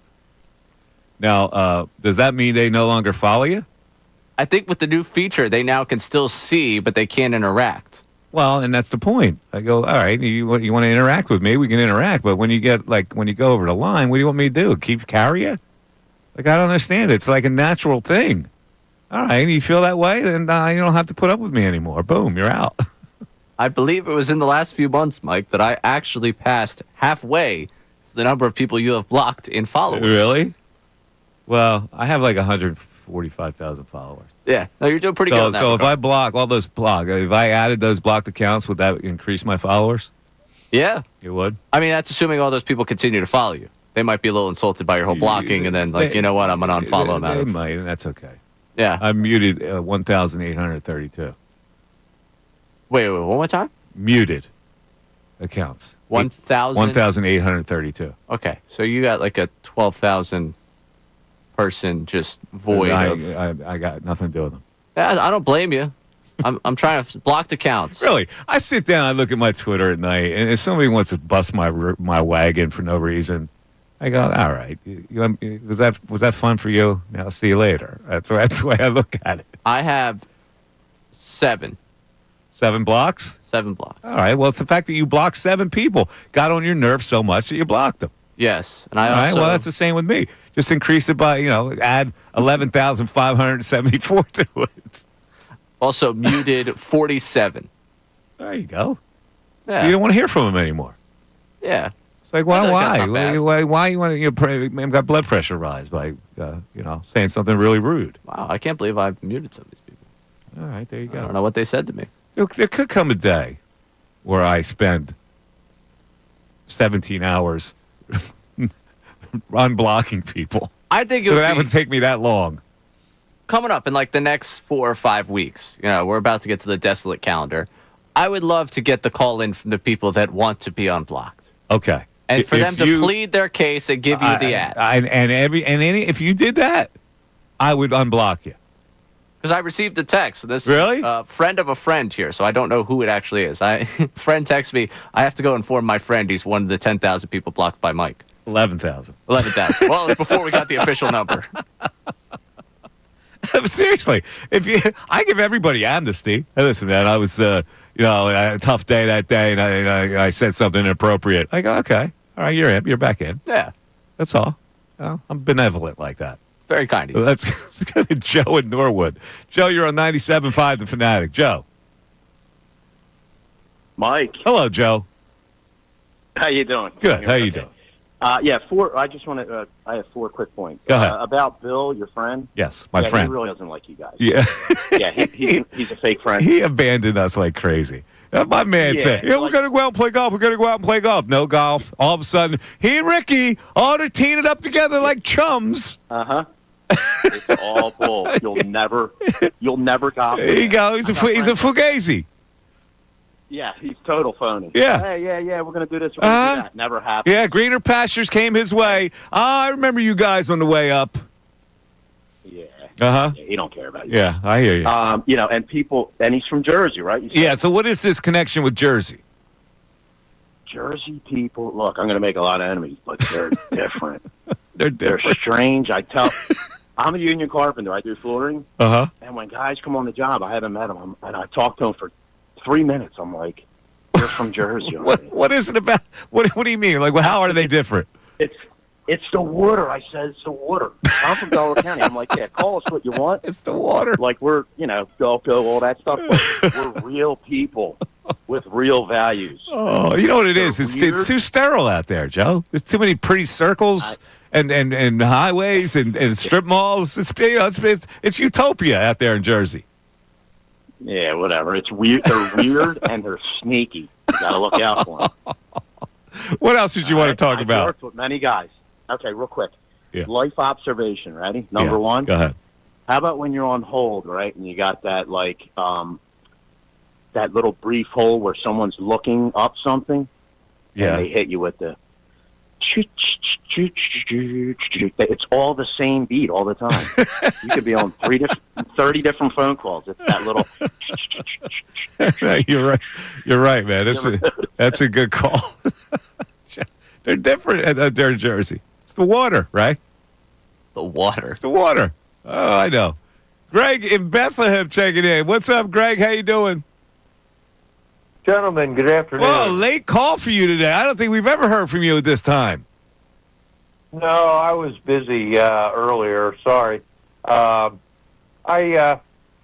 think a couple things on this Castellanos benching thing. Mm-hmm. How many times has Rob Thompson used defensive replacement this year? I can't remember any others. He used it when he had Schwarber in left field. Yeah, he used it when he had Weston Wilson out there in left field. That's probably about it because he likes his center field alignment. So the only place that he did it was in left field. Okay. I mean, it seems like he's not a big fan of defensive replacement because we haven't seen it more. Yeah, well, he hasn't. Like, he trusts his defensive play. Like, Castellanos grades out as the worst outfielder he's had, and he hasn't done it to him. But he's confident with Kepler's out there and with his center field defensive lineman. So there's not really a need to think about defensive replacements, except when he's got guys like Weston Wilson or whoever else he plays out there as a right-handed bat. Yeah. Well, I mean, I think Rob might have misread the room a little bit and not realized how Nick was going to react. Although Nick was obviously wrong in how he reacted, I could see him being surprised because Thompson does it so seldom. Yeah, no, you're right. You're right about that. But by the same token, I guess you don't want to admit that you're not a great defensive player, but the metrics say you aren't. So if the manager decides one time he's going to replace you, I guess I wouldn't MF the guy. Well, I probably wouldn't be happy with it. But you can't like in front of a team say something inappropriate. No, Castellanos clearly, went over the line there. My thing is, why does he not come back with it last night? Was he scared to do it, the manager? Like, why wouldn't he have done it last night if he's already set the precedent? Was he scared at the reaction again from his player? If that's the case, that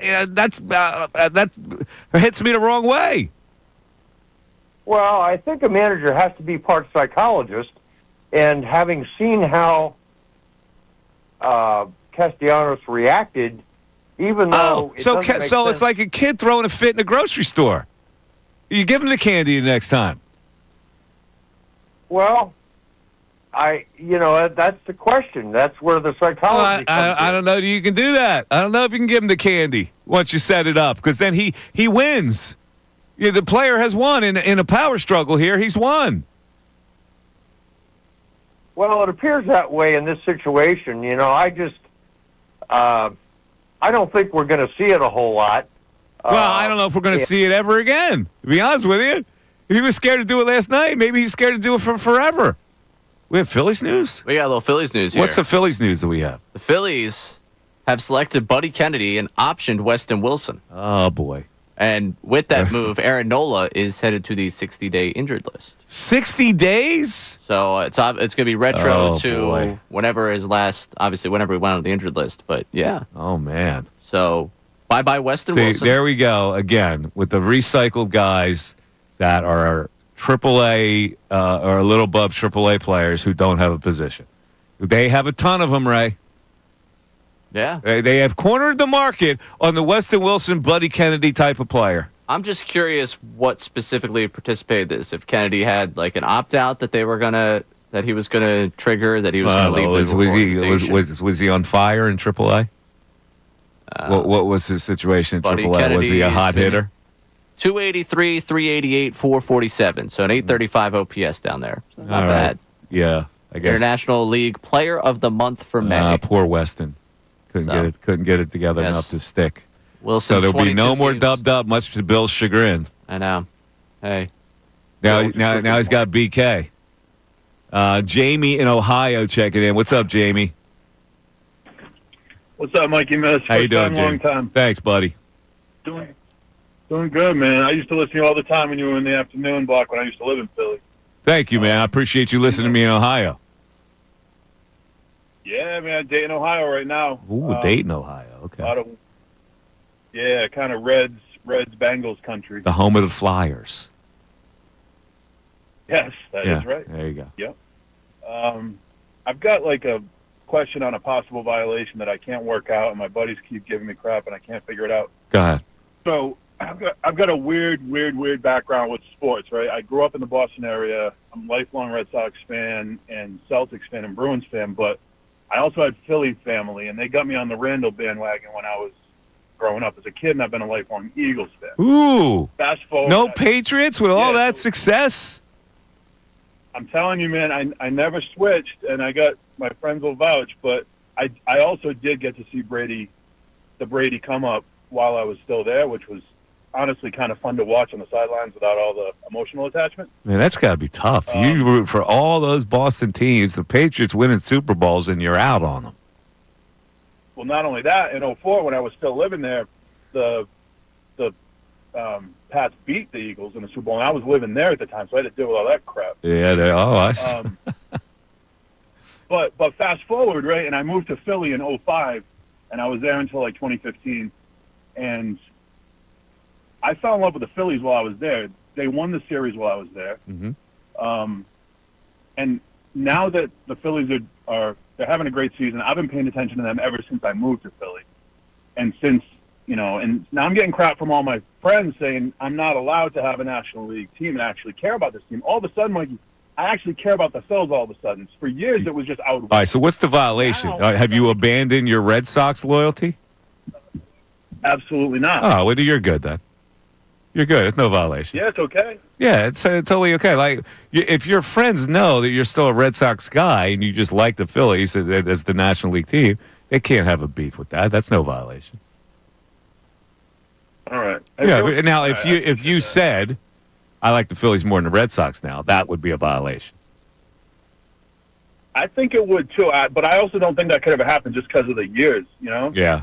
No, I think you're good, Jay. I think you're good. You get absolution from the Pope here. Thank you. Can I ask you a quick question? Sure, quick. Are you a Netflix guy? Yeah, I watch Netflix. Did you guys happen to see the Trey Turner special? It's like a short, 30-minute documentary. I did not, and I'm probably not interested in that. I actually watched your Red Sox documentary. The comeback? Yeah, I watched that. And I wouldn't be interested in the Trey Turner thing because I'm not a big fan of giving a guy a standing ovation, a gratuitous standing ovation to make him feel better. Okay.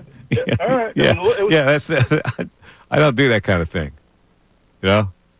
Yeah. In fact, if I would feel ashamed of myself if I was a sports talk host who manufactured something like that for takes.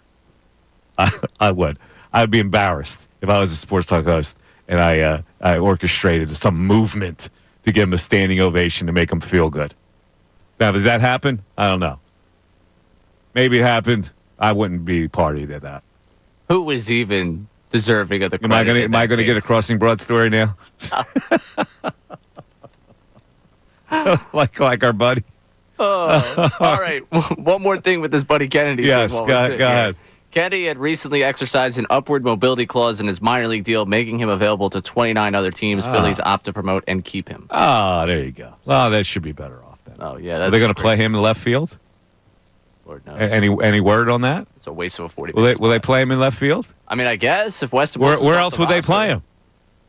They already got Otto Kemp manning first base.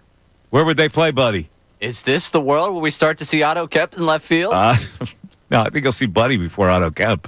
Anyway, thanks for listening, everybody. We had a great time. Ray Dunn tomorrow for the program. And stay tuned for Unfiltered while Bill will explain to you why.